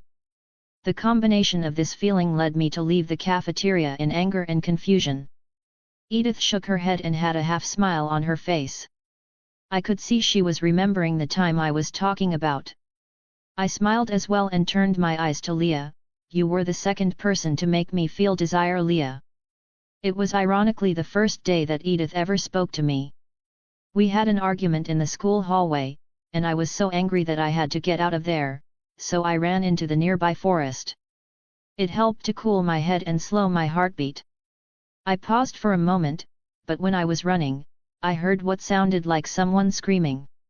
When I followed the noise to offer help, I found a beautiful young woman screaming into the forest while standing on a cliff. A full blush broke out on Leah's face when she put it together. Edythe looked back and forth between us with curiosity in her eyes. I answered the unasked question. I stood there for probably longer than I should have, just watching, because for only the second time in my life I felt desire towards another person. Just before she would have noticed me on her own, I stepped forward and asked if she was okay. Leah squirmed in the couch a little as her face grew even more red. Only to be told to mind my own business and leave her lands, along with a comment about my pale face. I finished with a chuckle. Edythe laughed for a couple minutes. At least I wasn't the only one who screwed up our first meeting. Poor Thomas feels desire for the only time in his life and is insulted both times by the object of that desire. Leah tried to defend herself. Hey, I was out there letting my feelings out into the forest, no one was supposed to be around. Then this cute as hell guy walks out of the trees looking at me with messy hair, tear tracks on my cheeks, along with puffy eyes. How would anyone react to that? And I apologized the very next time I saw him. We all took a moment to let our emotions settle. Edythe her laughter that she wasn't the only one to make a bad first impression, Leah her mortification over her past actions, and I needed a minute to get past that even back then Leah thought I was attractive. Finally, Edythe broke the silence. Just from what you said here, Thomas, I think you have an idea of what Leah and I have been discussing. And if I had to guess, I would say you are at least willing to discuss the idea. I took a breath. I think I do, but I want to hear it out loud before we go further. It has some wonderful implications, but it could also be disastrous for everyone involved. We can't start something and not think of that. I love you, Edythe, and you are my wife. I think I could easily have the same feelings for Leah had we been closer in the beginning, but I am a bit afraid of losing what I have by reaching for more. This caused another moment of silence, while we were all lost in our own thoughts. Edythe started, I thin. At the same time Leah started, I don't wa. Then they both paused looking at the other. Edythe was the first to break the silence a second time. Let me go next because I think this is happening mostly because of me, as conceited as that sounds. Leah reluctantly nodded.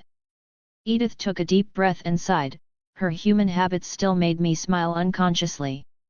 I am 104 years old and will be 105 in less than 2 months. I was turned at the age of 17 because I was dying of the Spanish influenza. She was talking directly to Leah because I knew this already. In the time I was born, I should have been married off and had at least one child by that age. But I was considered strange by those that knew me, because I had no interest in the boys around me. I listened to the other girls talk about their feeling for the boys that ran with my brother, and even had many of them try and set them up with my brother because they were convinced that they would die if they didn't get him. She let out a snort at that. I just didn't get it. But then I realized that the feeling of longing they described for boys were actually the feelings I had for one of my friends. She was blonde-haired with blue eyes that sparkled with mischief, and she was desperately in love with the local blacksmith's son. We made up games where she was his wife and I was a customer coming to get some pots fixed. It was very childish and innocent to us, but her mother must have noticed something because she started to keep us apart more and more. She spoke to my mother and the other mothers in the area, and I was starting to be isolated for something I just didn't get. I could sometimes feel flashed of what people were thinking when I concentrated on someone, and I was usually able to talk my way around people fairly easily, so we managed to work things out. But as I grew older and my friends all started to marry, I was feeling left out again. Shortly after Sherry married the blacksmith's son, I felt very sad and tried to explain my feelings to her. But she didn't understand and turned away from me from that point on. She began swaying back and forth in her rocker as she continued, "My father was talking about marrying me to someone in the town over when we all fell sick. Once I was a vampire, I didn't think about it much for many years. Carlyle was afraid that he had done something wrong when he turned Edward and I because neither of us were interested in anyone we came across for many years. That changed for me when we spent some time with the Denali Coven in Alaska. There I met Katrina. She reminded me very much of Sherry in looks, but was older than me by nearly 1,000 years. Leah let out a shock of surprise that pulled Edythe from her thoughts for a moment. She was the one at our wedding, Leah. She was going by Kate. She is also what we call a vegetarian vampire. Her coven had been surviving that way long before Carlyle was ever born. Leah just shook her head. That just seems like an impossible amount of time to be alive. We have stories from those times, but to think that someone lived for that long, it's a lot to take in. Edythe nodded her head. Luckily for me, she was wise enough to see that I was not normal as I thought of it. She saw how I watched girls more than guys and took me to the side and explained it to me. These days it is much more acknowledged and accepted than it was back when I grew up, so it really did surprise me that it was possible to love someone of the same gender. She was once again lost in the past as she continued to speak. For a time, I gave my feelings to Kate and thought it was love. But after a few years, we both came to realize it wasn't and went our separate ways.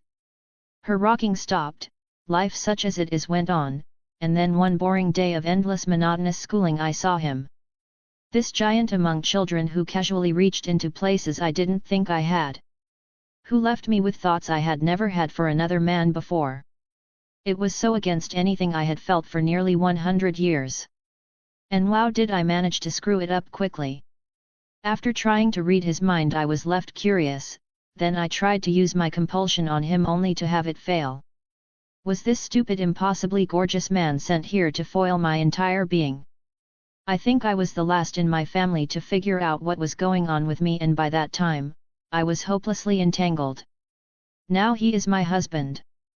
I felt warmth in my chest and had to resist the urge to stand up and drag Edythe to the bedroom. As if she could read my mind, she winked at me and then turned to look at Leah. But shortly before that happy day, I stumbled across someone who I had always dreamed of meeting. That was you, Leah. Leah looked confused. I didn't know I was looking for Thomas, but you. When I touched your mind the day you came with Jacob to deliver the warning about breaking the treaty. Edythe paused here for almost a full minute. Even though your mind was desperately trying to force an imprint with Thomas as you looked at him, to me your mind felt like my memories of a warm bath. Comforting, relaxing, and seeping into all the spaces of my mind. Being in your mind felt just as comfortable as being in my own.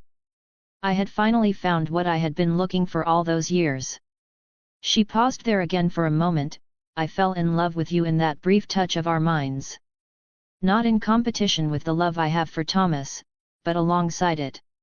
I could tell that Thomas had feelings for you as well. Okay, it was more that. He talks in his sleep sometimes. I was instantly embarrassed, and lost for anything to say. I just sat there trying to think of something to say when Edythe laughed at me. No worries, love, just some words, never full sentences. Besides, I would never hold it against you regardless. If anyone understands random thoughts, it is me and my brother. Leah had gone very quiet and looked like she was barely breathing. Her eyes were unfocused, and you could tell what Edythe had said was shaking her view of the world.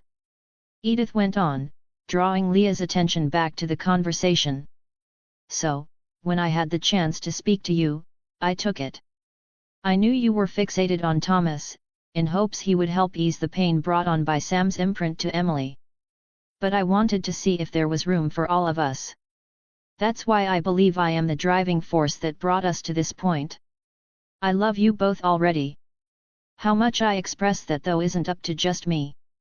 For the first time tonight, I saw real worry on Edythe's face as she looked at both me and Leah in turn. I smiled at Edythe and let all my love build in my mind, and then I tried to convey that in my eyes. I could never fault you for being who you are, Edythe. You are my wife, and so long as we don't hide things from each other, nothing will ever change that. The worried look faded from her eyes a bit at my words, and we both turned to Leah, waiting to hear her thoughts. It seemed like the minutes turned to hours as we both watched Leah's internal struggle. All we could do was wait patiently for her to speak. Chapter 188, Everything Out in the Open PT2. AN. This is a long one, so buckle up. Thomas POV. Edythe and I watched Leah struggle internally. Her eyes were unfocused as her thoughts ran wild. One moment she was shaking her head, and then a slight nod would follow. Finally, she took a deep breath and let it out. Her eyes focused first on Edythe and then on me. I was surprised by the apologetic look she gave to Edythe before looking at me. By the tilt of Edythe's head, she also caught the look Leah had given her.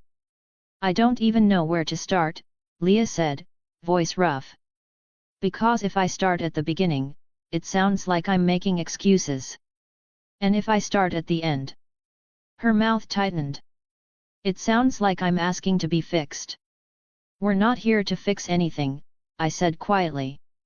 This should be about all three of us understanding each other. She swallowed once, and began. My life was perfect, Leah said, and the word came out like a bitter joke. Not rich. Not easy. But mine. I knew who I was early. I knew I liked boys and girls. I didn't have a word for it when I was little, but I knew. I'd tested it with childish games, and some experimentation in my early high school days. She glanced up at Edythe, then back to the floor, cheeks coloring with the discomfort of saying it out loud. Not with anything serious. Just enough to know I wasn't confused, or simply curious. Neither Edythe nor I reacted, no surprise, no judgment.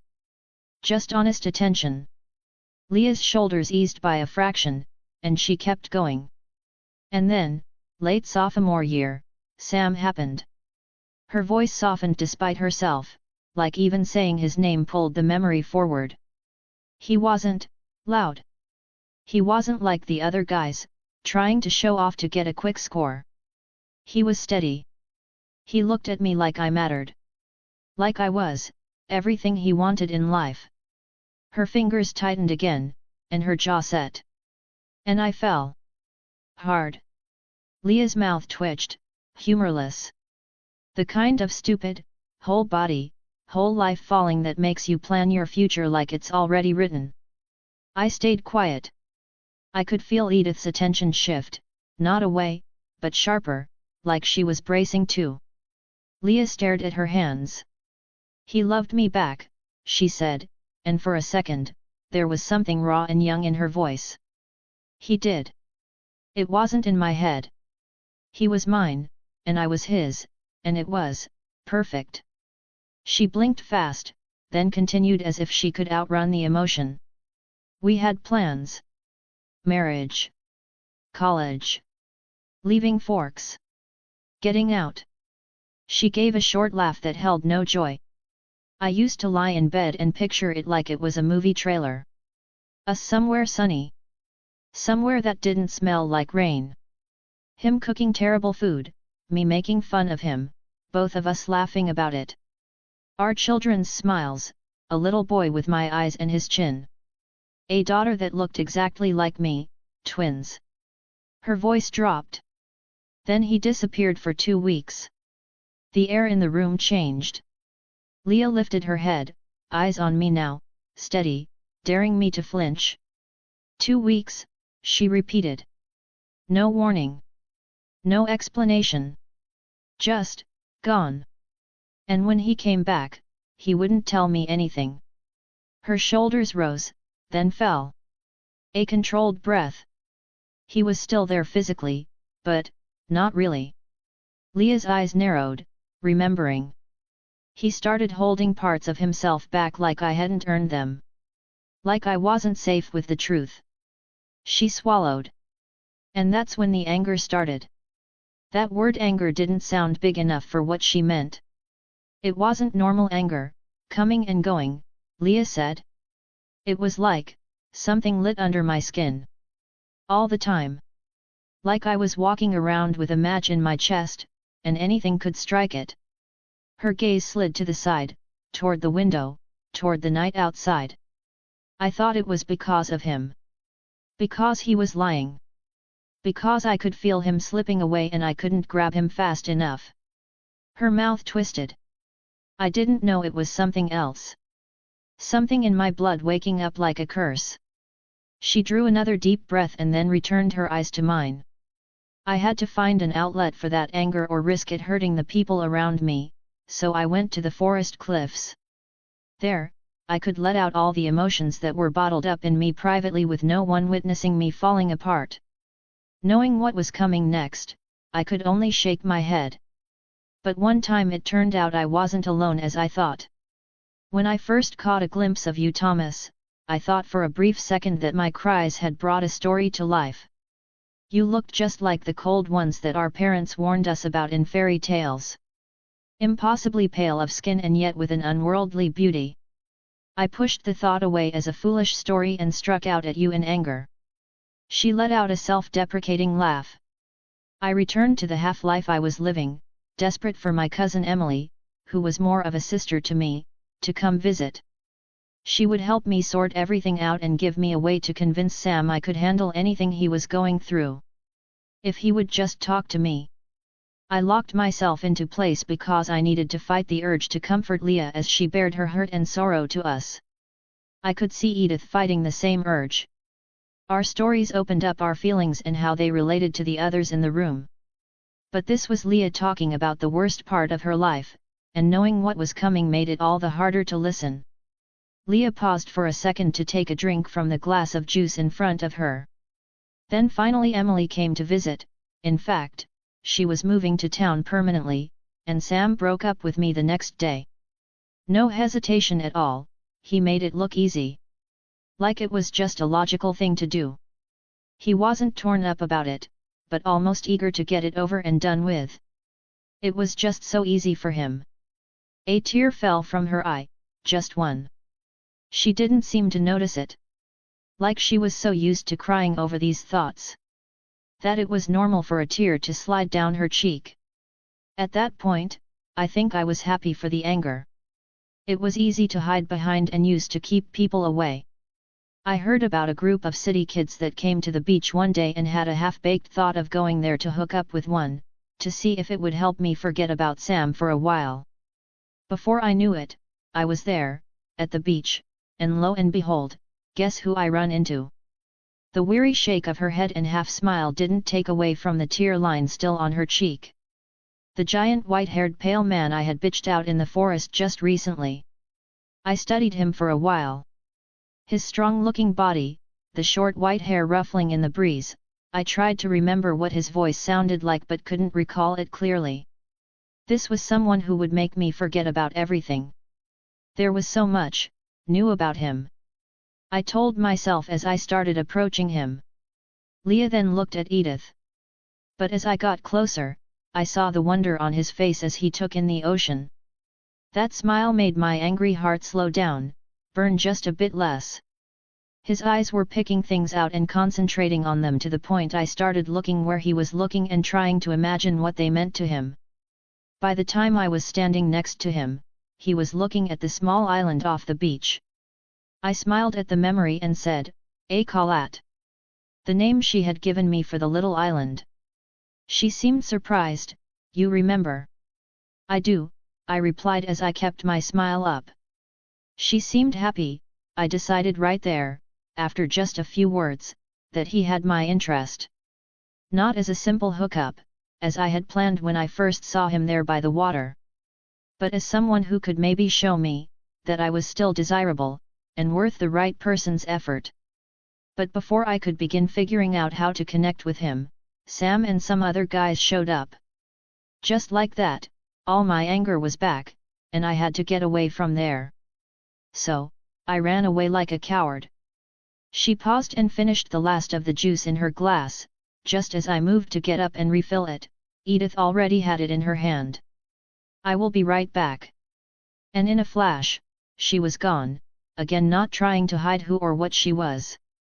Moving at vampire speed, she was back just as quickly as the juice would pour into the glass. Leah took it in stride, barely showing her surprise. She continued once Edythe was back in her rocker. That night was the first time I heard the rumors that Sam was asking Emily to go out with him. I didn't believe them until Emily herself came and told me about it. She was quick to assure me she felt nothing for him and would try to make him see he belonged with me.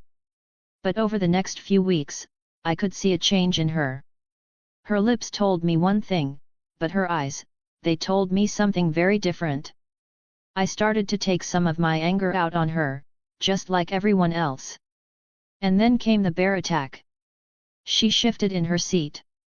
At first, I was a little happy it happened, and that horrified me.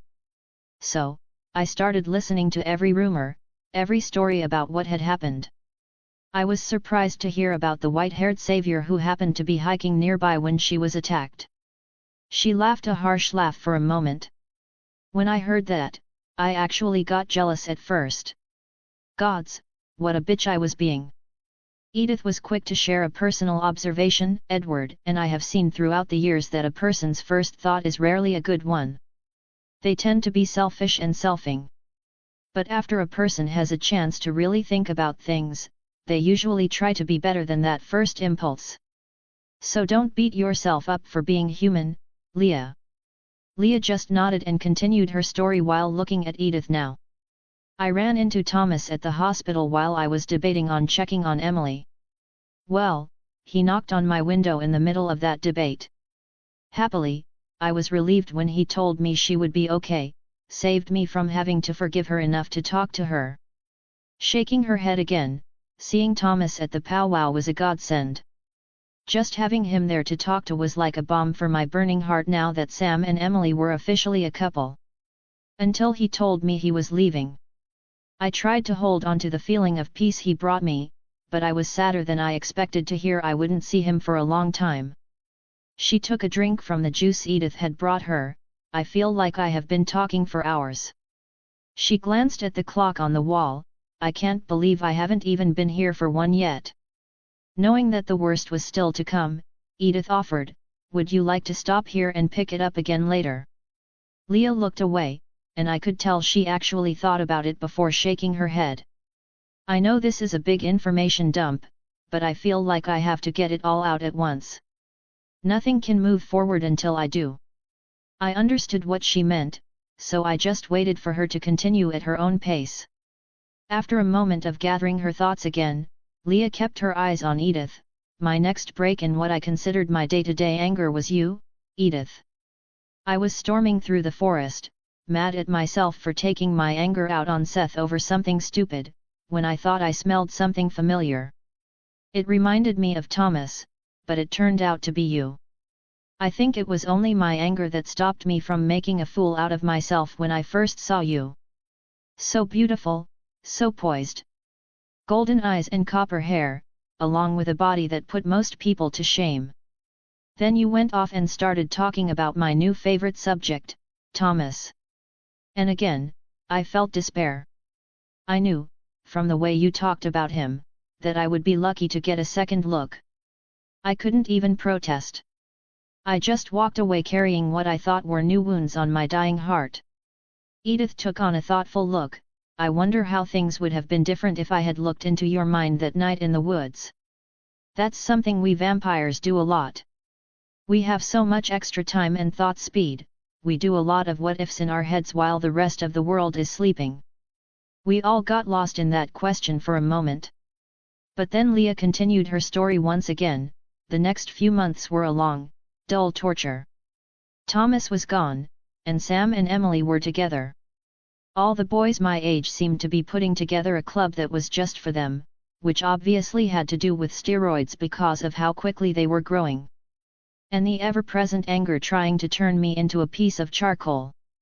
Her breath hitched once. She forced it down. Then came the day of the fight with Stephanie Myers. I broke her nose because she couldn't keep her mouth shut about Sam and me. Later that night, the school called home requesting a meeting with my parents, and that started another fight in the house. Her eyes lost focus again as she looked back on her memories. Mom said something that hit a nerve. And Leah's throat worked. I lost it. Her hands shook now, just a little, like her body remembered even if she wanted it to forget. And I changed, Leah said. Right there. Angry enough that it tore through me like I was paper. My stomach tightened.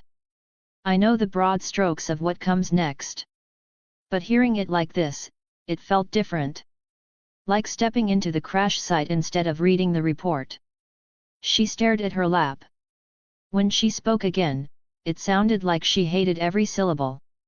Dad had come home early that day, said his chest bugged him. If I hadn't been so self-absorbed, I want to think I would have forced him to the hospital right then. But it just didn't click, and then the fight and my change. He had a heart attack and died right there, from seeing me change. Where before she had shed one tear, now many were flowing. All I could do was offer her a Kleenex that she just balled up in her fist. Then out of nowhere, Seth, who watched the whole thing, changed as well. So much of that night is a blur. Voices in my head, the worst of all was Sam. Then I was reading their thoughts, and again, worst of all was Sam thinking about Emily. I was in my own personal hell, and I killed my father to get there. This time it couldn't be stopped. I moved to the couch and went to wrap my arms around her, only to realize that Edythe had beat me to it. I didn't hesitate and wrapped my arms around both of them. Rocking back and forth on the couch as Leah cried between us. After about 10 minutes, Edythe convinced Leah to go to the bathroom with her to clean up while I did what men do in these circumstances. I sat there feeling useless.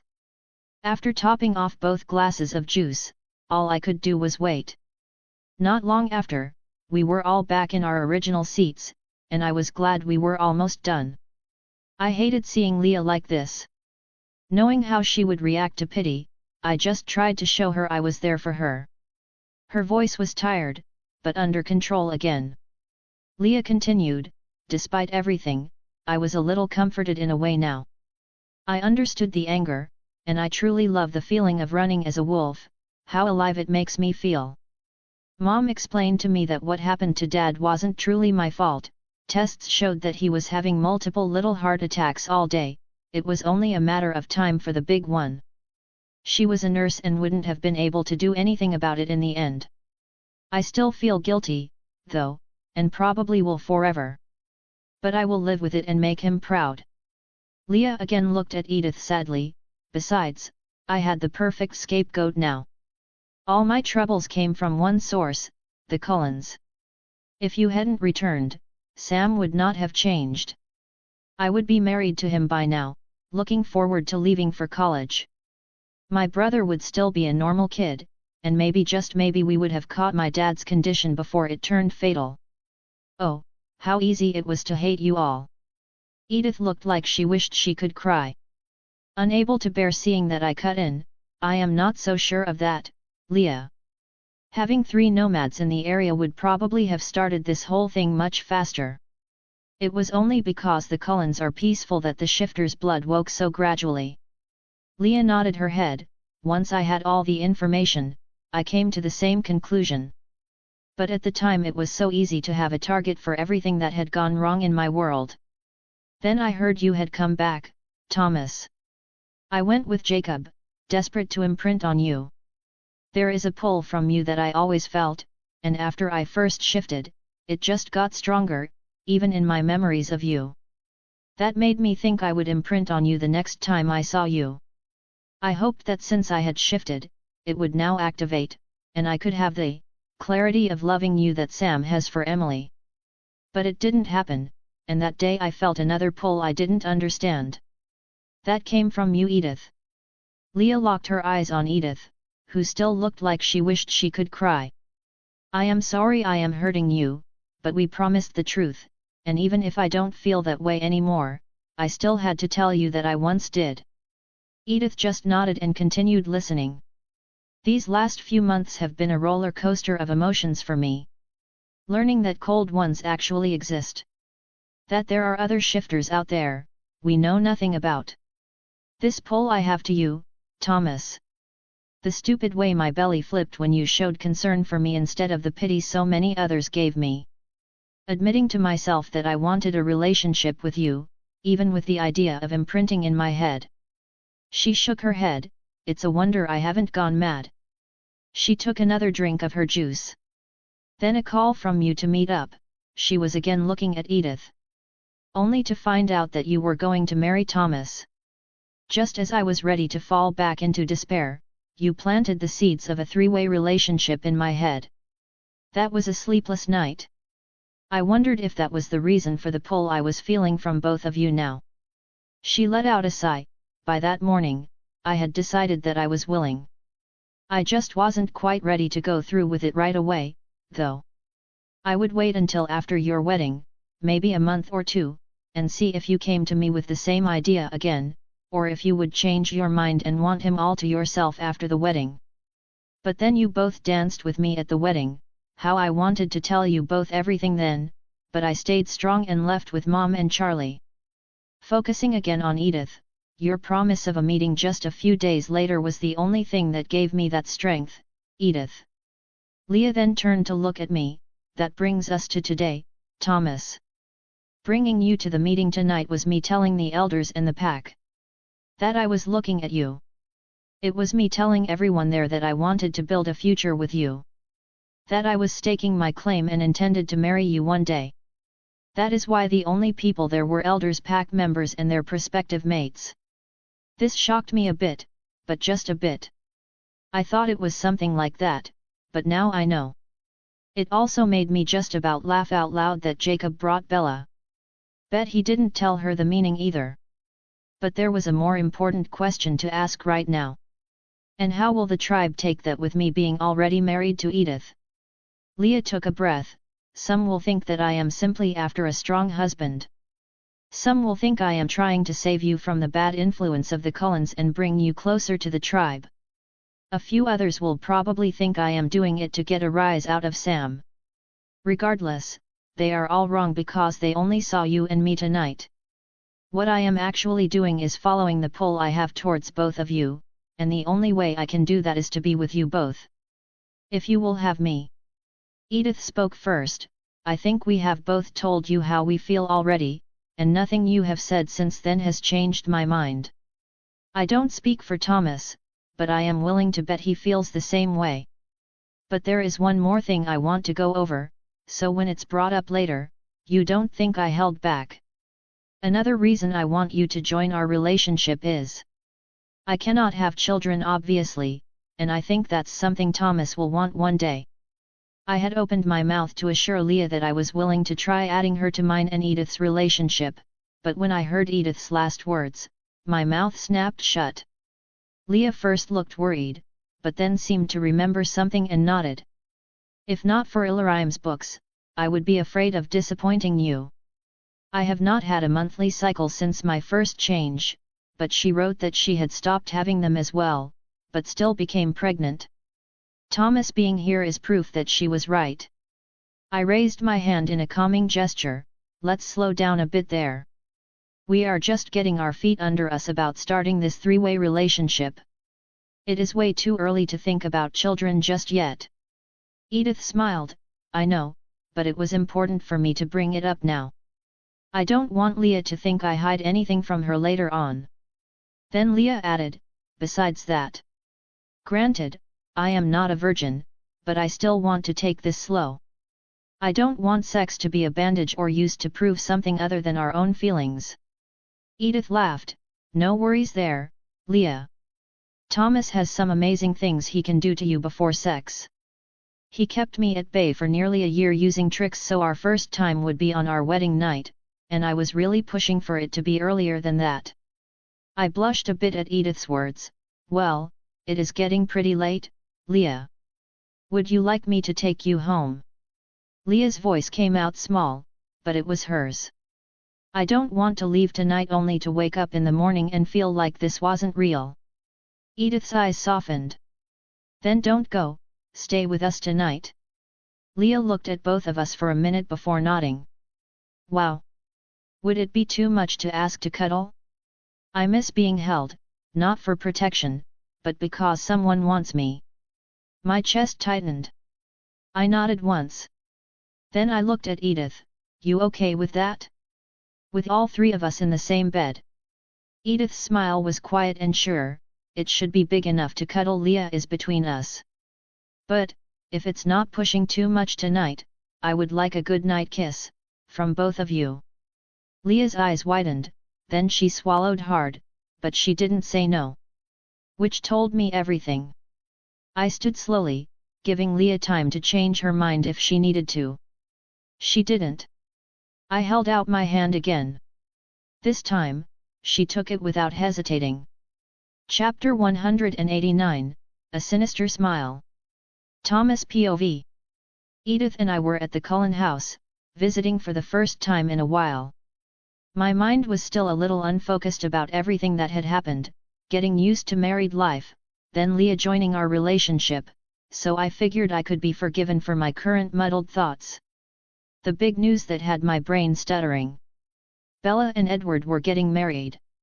Alice dropped it on me the second we walked in by asking Edythe a question. Good to see you too. She rushed Edythe and hugged her. You aren't planning to use Esme Island for your honeymoon, right? Because I think it would be a good idea for Edward and Bella to go there right after their wedding. I played that through my head a few times before I finally caught up with the conversation, which had already moved on.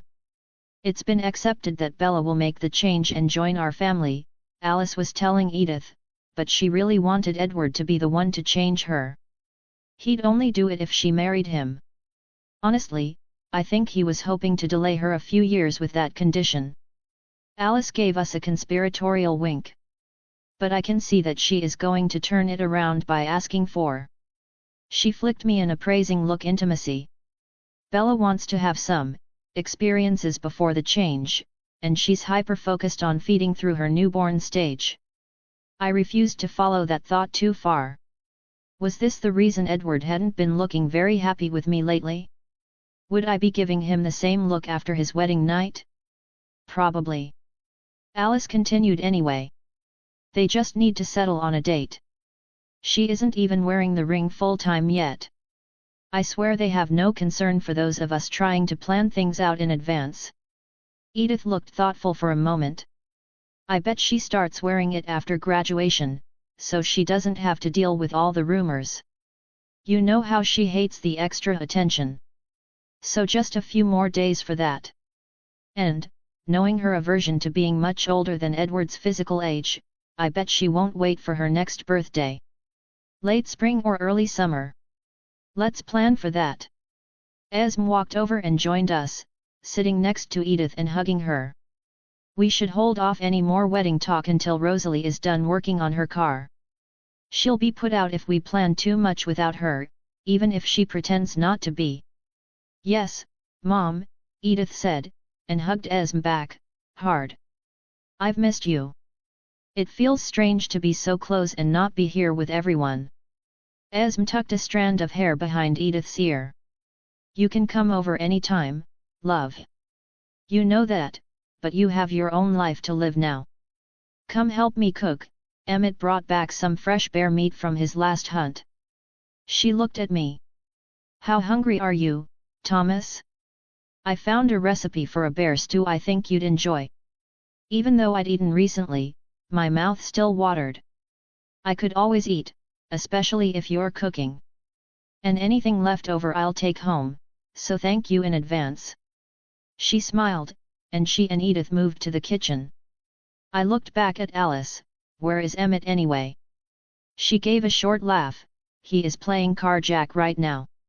Rose got a new gear kit she wanted to put in her car, and he is trying to be extra sweet for her lately. She is still a bit temperamental about Bella joining us permanently. Alice then leaned towards me and spoke softly, so, you wanna tell me why I can't see anything going on at your house anymore, even when you aren't there with Edythe? And why do you guys both smell like wolves? Or should I say one wolf in particular? I sighed and wondered if Esme was asking the same question of Edythe in the kitchen. It's a bit complicated. Well, a lot complicated. But the short of it is that Leah has joined our relationship. Leah and Edythe share a mental familiarity, I guess, would be the best way to say it. Also, Leah and I had some unresolved feelings. So, we decided this was the best answer for all our needs. Alice rocked back in her chair. Wow! Talk about complicated. We are working it out. I looked around. Where is Jasper? Alice smiled brightly. He is upstairs in our room on the computer. His guild has a raid going today and he is leading it. Our conversation was put on hold as we heard Edward's car pull into the driveway, only to be followed by Emmett's loud laughter moments later. Then Bella walked into the living room, gingerly holding her right wrist carefully to her chest. She was soon followed by Edward. What happened to you? Find some stairs to fall down, or was it ice? Edward was the one to answer, his face cloudy. She tried to break it on a stupid wolf. Bella looked embarrassed as I laughed at her. What did Jacob do to get you that mad at him? Knowing that only one wolf would stand still long enough for her to hit him. He kissed me. While my mind was trying to decode that, I asked. Say again. She took a deep breath and let it out. Jacob kissed me without my permission. So, I hit him. All my humor faded away once she said it clearly. After a moment, I looked at Edward. Did you hurt him badly? Edward's face went darker, and he gestured to Bella. She wouldn't let me. So, he got a pass this time. But if it happens again, he will lose a leg at minimum. I even told him so myself. I stood up. I think I will go have a conversation about how he treats my sister. Bella jumped in front of me. No, I already handled it, and he won't do it again. You are not getting in a fight over something that's done already. Bella. He and I will have words over this. No one pushes themselves on my sister. How would he react if someone did that to either of his sisters? But not until you have cooled down, Thomas. Came Bella's reply. As much as I wanted to ignore her, I sat back down. Carlyle came walking down the stairs. I hear I have a patient to look after. Come along, Bella. Bella and Edward followed him downstairs into the lab/doctor's office, Carlyle asking questions the whole way until the door was closed. Later that day, after Bella, with her sprained wrist wrapped, and I had eaten a wonderful bear stew, Alice began talking about the planned graduation party. With the whole family gathered, I saw a look from Edythe and knew immediately what she wanted, so I simply nodded my head and let her take the lead. So, while we have everyone here, I think it's a good time to bring this up. As she paused a moment to organize her thoughts, Edward drew in a sharp breath and looked startled. I assumed he saw what she was building up to. Even though Thomas and I just recently wed, we have decided to let Leah into our relationship. She paused for a moment to let everyone get their first reactions out of the way. Rosalie, the female dog? Emmett, a wolf. Edward, looking at me with daggers in his eyes, said, why? Directing the question only at me. Esme didn't look surprised, nor did Alice. Both had heard it earlier. Bella, like Edward, looked only at me. You're what? I raised my hands. Calm down and let us explain, please. Seconds later, we were all calm, and I knew it was due to Jasper's efforts. Edythe had her eyes locked on Carlyle. I knew he was her biggest worry because of his religious upbringing. I looked over at Jasper. Thanks, but could you please let it happen naturally? That way, there are no doubts about people feeling it on their own. No doubt that they reacted the way they felt naturally. Jasper looked into my eyes and then nodded. It seemed that while Jasper and I talked out loud, Edythe and Carlyle had a conversation with their eyes. No powers, just the way a father and a daughter can silently communicate. Are you happy? Carlyle asked out loud, finally. She smiled. You knew about Kate and me. So, you know that is just the way I am. Let's face it, from my history, my love for Thomas is the biggest surprise here. You will always have my support, Edythe, Carlyle said with a smile. But the wolves hate us. Rosalie objected. I took this one. No, Rose, they hate vampires. And while you are a vampire, you don't kill or make a sport out of feeding on people. They are learning that there is a difference. Emmett looked at Edythe with a smirk. So, you needed help to handle him, or did he need help to handle you? He finished with an exaggerated wag of his eyebrows. Edythe just rolled her eyes. Prick. Bella's brows scrunched like she was doing a math problem. But, you and Edythe just got married. We did, I agreed. And we still are. That doesn't change. Eventually, we will marry Leah. Either by her tribe, or somewhere else, when we are ready. Edward's voice cut in, too controlled to be calm. Why her? Not why this. Not how. Why Leah? I didn't rise to it. I kept my voice even. Because it happened honestly. Because we all chose it. And because we're not pretending the pull between the three of us doesn't exist. Edward's eyes flashed. A pull. Like Jacob claims to have for Bella. Edythe's tone cooled. Don't reduce it, Edward. He looked at her, jaw tight. I'm not reducing anything. I'm trying to understand why my sister is tying herself to a wolf who hates us. Edythe didn't back down at all. She hated what we started by coming here. In her eyes, we destroyed her life by moving back and waking the wolf gene. But she is able to see past that now. She sees Thomas and me as her mates. Give her a chance to get to know you all and it will change her even more. Rosalie let out a small, dismissive sound. Esme's hand came down lightly on Rosalie's arm. Not restraining. Just, enough. Edward, Esme said softly, and somehow that made the room listen. This isn't your decision. They are happy, and just because it's different from our views doesn't make it any less special. Alice just shrugged when Edythe looked at her, just another sister for me. Carlyle broke in with a question, what do you mean, we woke the wolf gene? Glad for the change of subject, I told him the stories about how the wolf gene activates. This along with what I had told him about Ilarime's books had him looking for paper to make notes on. I wonder if I should make my next college experience about gene theory. It would be a change from my traditional medical field, but maybe a break from that isn't a bad idea. Carlyle wondered out loud, his eyes lost in the possibilities. The rest of the evening was normal, well normal for a vampire, shifter, and human gathering. When it started getting dark, we gathered half of the stew leftovers, Bella taking the other half to feed Charlie. Well, that could have gone worse. Edythe commented when we were about halfway home. Honestly, it was about what I expected. You are all so close-knit as a family that nothing short of a true betrayal can be worked out. Edythe took another breath. I want to ask Leah to come with us on our trip after Bella and Edward's wedding. Is that okay with you? You didn't call it a honeymoon this time. Is that your way of phrasing it so Leah doesn't object to going with us?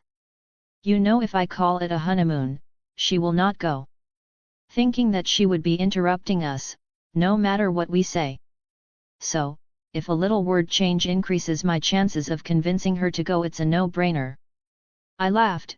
Yeah, I know. She still insists on going home every other night just to make sure we have plenty of time alone. It's cute, and very, her. Edythe's lips turned into a sinister smile. She is staying tonight, and I found the perfect teddy to sleep in tonight. Wanna place bets on how long she can keep her hands to herself? I shook my head in exasperation. You just love tempting her self-control, don't you? You didn't get enough of that with me, did you? She looked away, flipping her hair. Hey, an immortal girl has to have her quirks, doesn't she? But this particular quirk is torturing me along with Leah. I know, love. Edythe's smile turned even more sinister. I know. Chapter 190, First Graduation. Thomas POV. The day before my graduation, I found myself turning onto the reservation road with the uncomfortable feeling that I had left something behind. The sky was doing its Forks impression, low clouds, damp light, the world painted in wet greens and greys. My fingers tightened around the steering wheel when I passed the familiar sign and imagined the invisible line of the treaty. Edythe had been very unhappy that she couldn't come, but the treaty simply made that impossible. She'd kissed me at the door, eyes warm, and then she'd smoothed her hands down the front of my jacket like she was straightening me for a job interview. "You better get good videos so I can torture her with it later when we watch together," she'd told me, voice light. "Do you think you wasted all the time you took showing me how this little camera works?" I'd asked. Her smile had sharpened. "I better not have." And then, softer, with her forehead against mine, "Tell her I'm proud of her. Make sure she knows I wanted to be there for her." That part had landed in my chest and stayed there all the way to La Push. Leah was graduating from the reservation school today. Seth had texted me 3 times this morning, each message more excited than the last, as if I might forget. I parked where I was directed and followed the flow of people toward the school gym. The sound hit first, voices layered, laughter, the squeak of shoes on polished floor, the sharp pop of balloons. The smell hit second. People. Warm bodies. Unfamiliar detergent. Paper programs. A faint hint of sweat and rain and hairspray. Real life. My shoulders started to tighten, and my heart picked up pace before I paused. Taking a deep breath in through the nose and out the mouth, I calmed down and squared my shoulders once again. Pushing old habits to the back of my mind, after I looked for all the exits anyway. Seth saw me before I found Leah. He came barreling through a cluster of parents like a golden retriever in a vest, his hair falling out of the careful part I was sure his mother gave him, his grin too big for his face. "Thomas," he hissed, like this was supposed to be quiet, and then immediately failed at quiet by grabbing my arm and tugging me toward the bleachers. "You made it." I said I would. "Yeah, but lots of people say things," Seth said, eyes bright. "You actually following through is part of what makes you special to Leah, and me." I snorted and ruffled his hair. "Good to see you too." He leaned in, voice dropping like he was sharing sacred information. "Leah hasn't smiled yet." I glanced past him, scanning. There, near the side wall, a line of students in caps and gowns, and Leah stood among them alone, it seemed, even in a group of people. Everyone kept their distance from her. Her cap sat straight. Her shoulders were squared. Her expression was controlled. But her eyes kept flicking, searching. Seth saw me looking and practically vibrated. "She's pretending she doesn't care, but she does." "I know." He grinned wider. "You showing up is going to wreck her whole day in a good way." Before I could respond, Sue Clearwater stepped into our path. She didn't rush. She didn't glare. She just arrived with that quiet authority some moms had, the kind that made people stop talking without knowing why. Her eyes landed on me, and just like last time I felt my posture straighten automatically. "Thomas," she said, pleasant enough that a stranger would have thought it was warm. "Sue," I answered carefully, not sure how she would respond to my presence. Her gaze flicked once, fast, like she was checking behind me for a second set of footsteps that wouldn't be coming. Then she looked back at my face. "I'm glad you came," she said. And because she was Sue, she added the rest of the sentence without saying it, "even if you had to come alone." "Leah wanted me here," I replied. It was true, and it was the only thing that mattered. "And Edythe is torn that she couldn't come." Sue's mouth tightened, just a fraction. "Leah wants a lot of things lately, not all of them good for her." Seth made a noise beside me, that was half cough and half "please don't start something right now." I didn't rise to it. "Not here. Not today. I'm not here to make trouble," I said quietly. Sue studied me for a beat, then nodded once like she'd filed the answer away for later. "Good." Then she surprised me by adding, softer, "She deserves people who show up for her. You will sit with me and Seth, I have a spot saved." Seth's head snapped toward her like he'd never heard her say something that direct before. Sue didn't let it become a moment. She adjusted Seth's collar with a brisk tug that made him squawk and then moved past us toward the rows of parents. Seth exhaled. That was better than I expected. Same, I muttered. I plan to stay to the side to get good video for Edythe, but I don't think it would be wise to turn your mother down. Seth smiled. Leah said you were smarter than you looked. I popped his collar as a joke to get him in trouble, but he was quick to flatten it. Then we followed Sue to our seats. As soon as I stopped moving, I had the video recorder focused on Leah. The gym settled in waves. Students were herded back into line. The principal stepped up to the microphone and introduced the valedictorian, who gave a very forgetful speech about new beginnings. Leah's face still looked stony. Then the principal took the microphone again and the names began after a brief request that everyone hold their applause until the end. Time did that strange ceremony thing where it moved too slow and too fast at once. When Leah's name was called, Leah Clearwater, she walked like she was made of steel, but I saw it, the tiny flicker in her eyes when she spotted Seth's wild waving, and then, half a second later, when she found me. If she had been any less graceful, I was sure she would have fallen at seeing me sitting between Seth and her mother. I gave her the biggest smile I could, and then with my free hand, I pointed to the video recorder and mouthed Edythe. Her face didn't change. But her eyes did. They warmed, and then when she made out my word, she rolled her eyes and gave a small wave to the camera. She took her diploma, shook hands, turned. And for a heartbeat, as she started toward her seat, her mouth tugged like it almost remembered how to smile. Seth elbowed me hard enough to bruise. She looked at you. I noticed. She waved for the camera. I noticed, I repeated, and Seth's grin almost split his face in half. Sue looked at me and in a soft voice, could I get a copy of that video, please? I gave her a nod. I will make a disc for you to watch. If you have any pictures you want on the video, just let me know. Maybe some of Harry. Sue nodded and wiped a tear out of her eye before putting on a straight face just like Leah did. This must be where Leah learned it. After the ceremony, the gym exploded into its post-event chaos.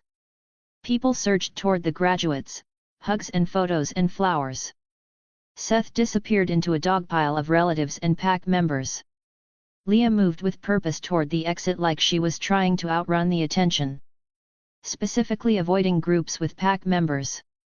I caught up to her outside, where the air was cooler and the noise dulled. Video recorder still cupped in my hand and rolling.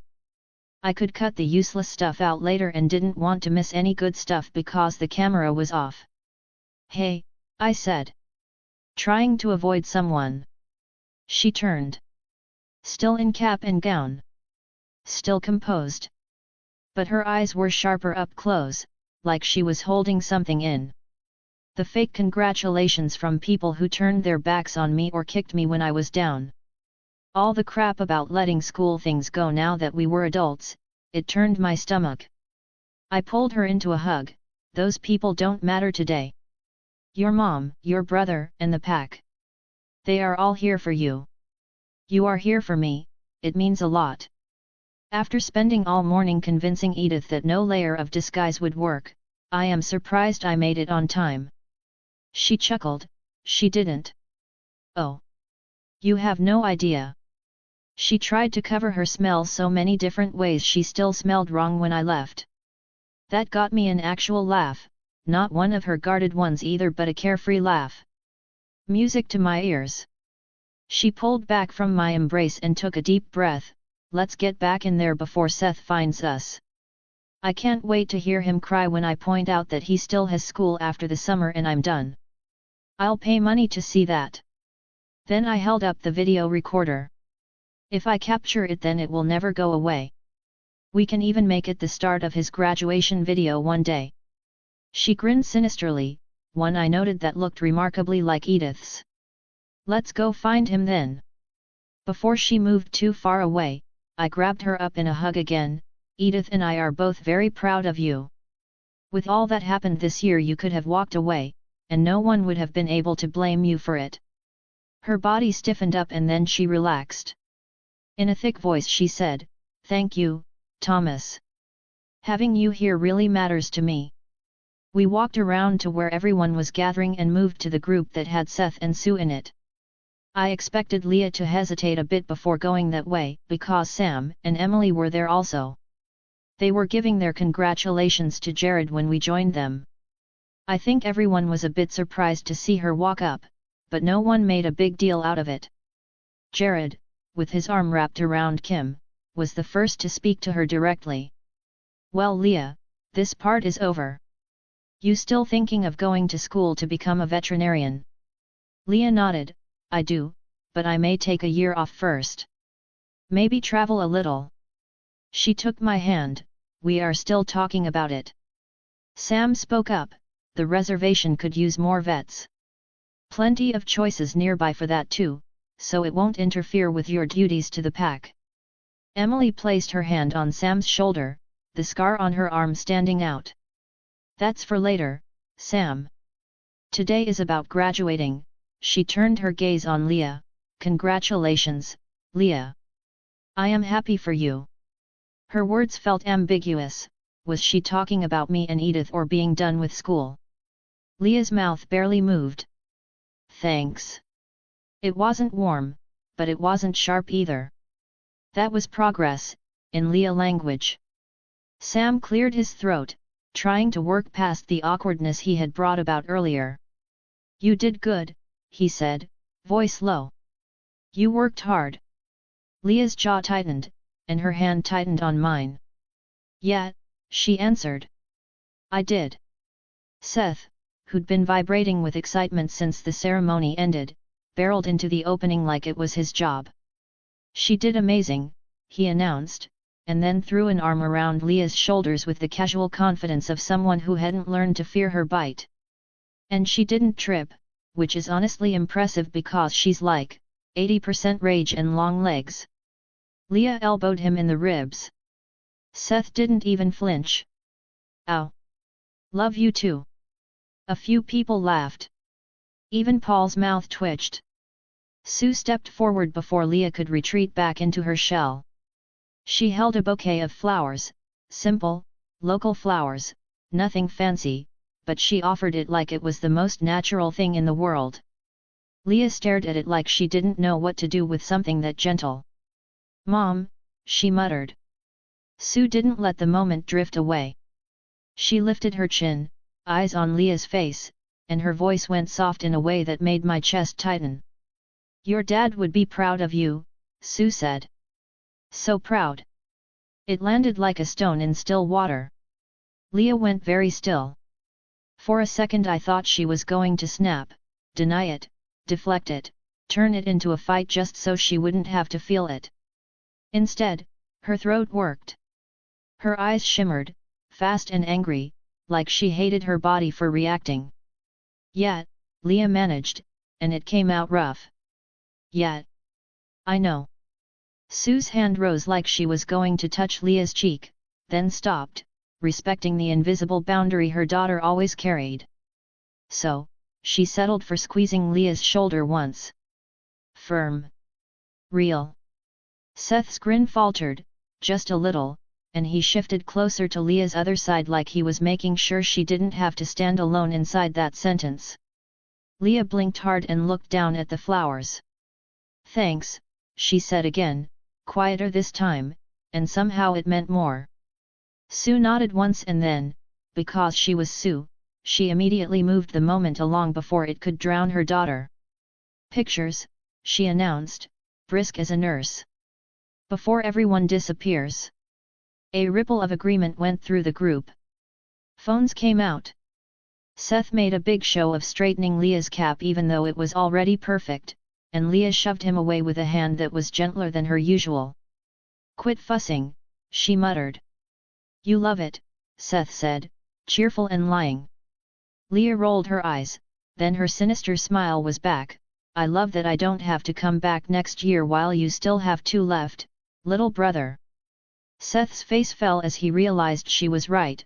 and I made sure to capture the moment for later use. I moved back a little so the parents could get the pictures they wanted, until Sue once again surprised me. "Okay Thomas, I need some of you and Leah together." Leah looked more than a little shocked, and there was some ambiguous noise coming from the pack, not sure who all reacted or even if it was surprise like Leah or something more. Deciding I didn't care what anyone else but Leah thought, I moved beside her and moved around like Sue asked me to. My arms comfortably around Leah. After the pictures, the crowd loosened again into smaller knots. People started talking about food, about where they were going afterward, about who was driving who home. Jared and Kim got pulled away by her family.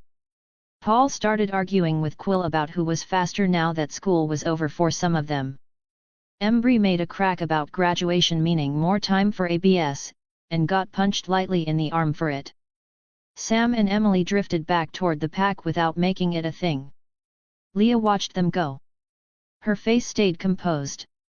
But her fingers tightened around the bouquet like it was the only thing anchoring her. Seth leaned in. "We're doing burgers at Billy's, right?" "Because I'm starving." Sue gave him a look. "We're doing food wherever your sister wants." Seth immediately snapped into perfect innocence. "Right. Of course. Whatever Leah wants." "Leah." Leah stared at him for a long second, then exhaled. "Billy's," she said. "And if you tell anyone I said that without snarling, I'll kill you." Seth beamed. "She's healed." Leah huffed, and it almost sounded like a laugh. Sue looked at me, and it wasn't warm exactly, but it wasn't sharp either. "You coming?" she asked. It wasn't permission. Not quite.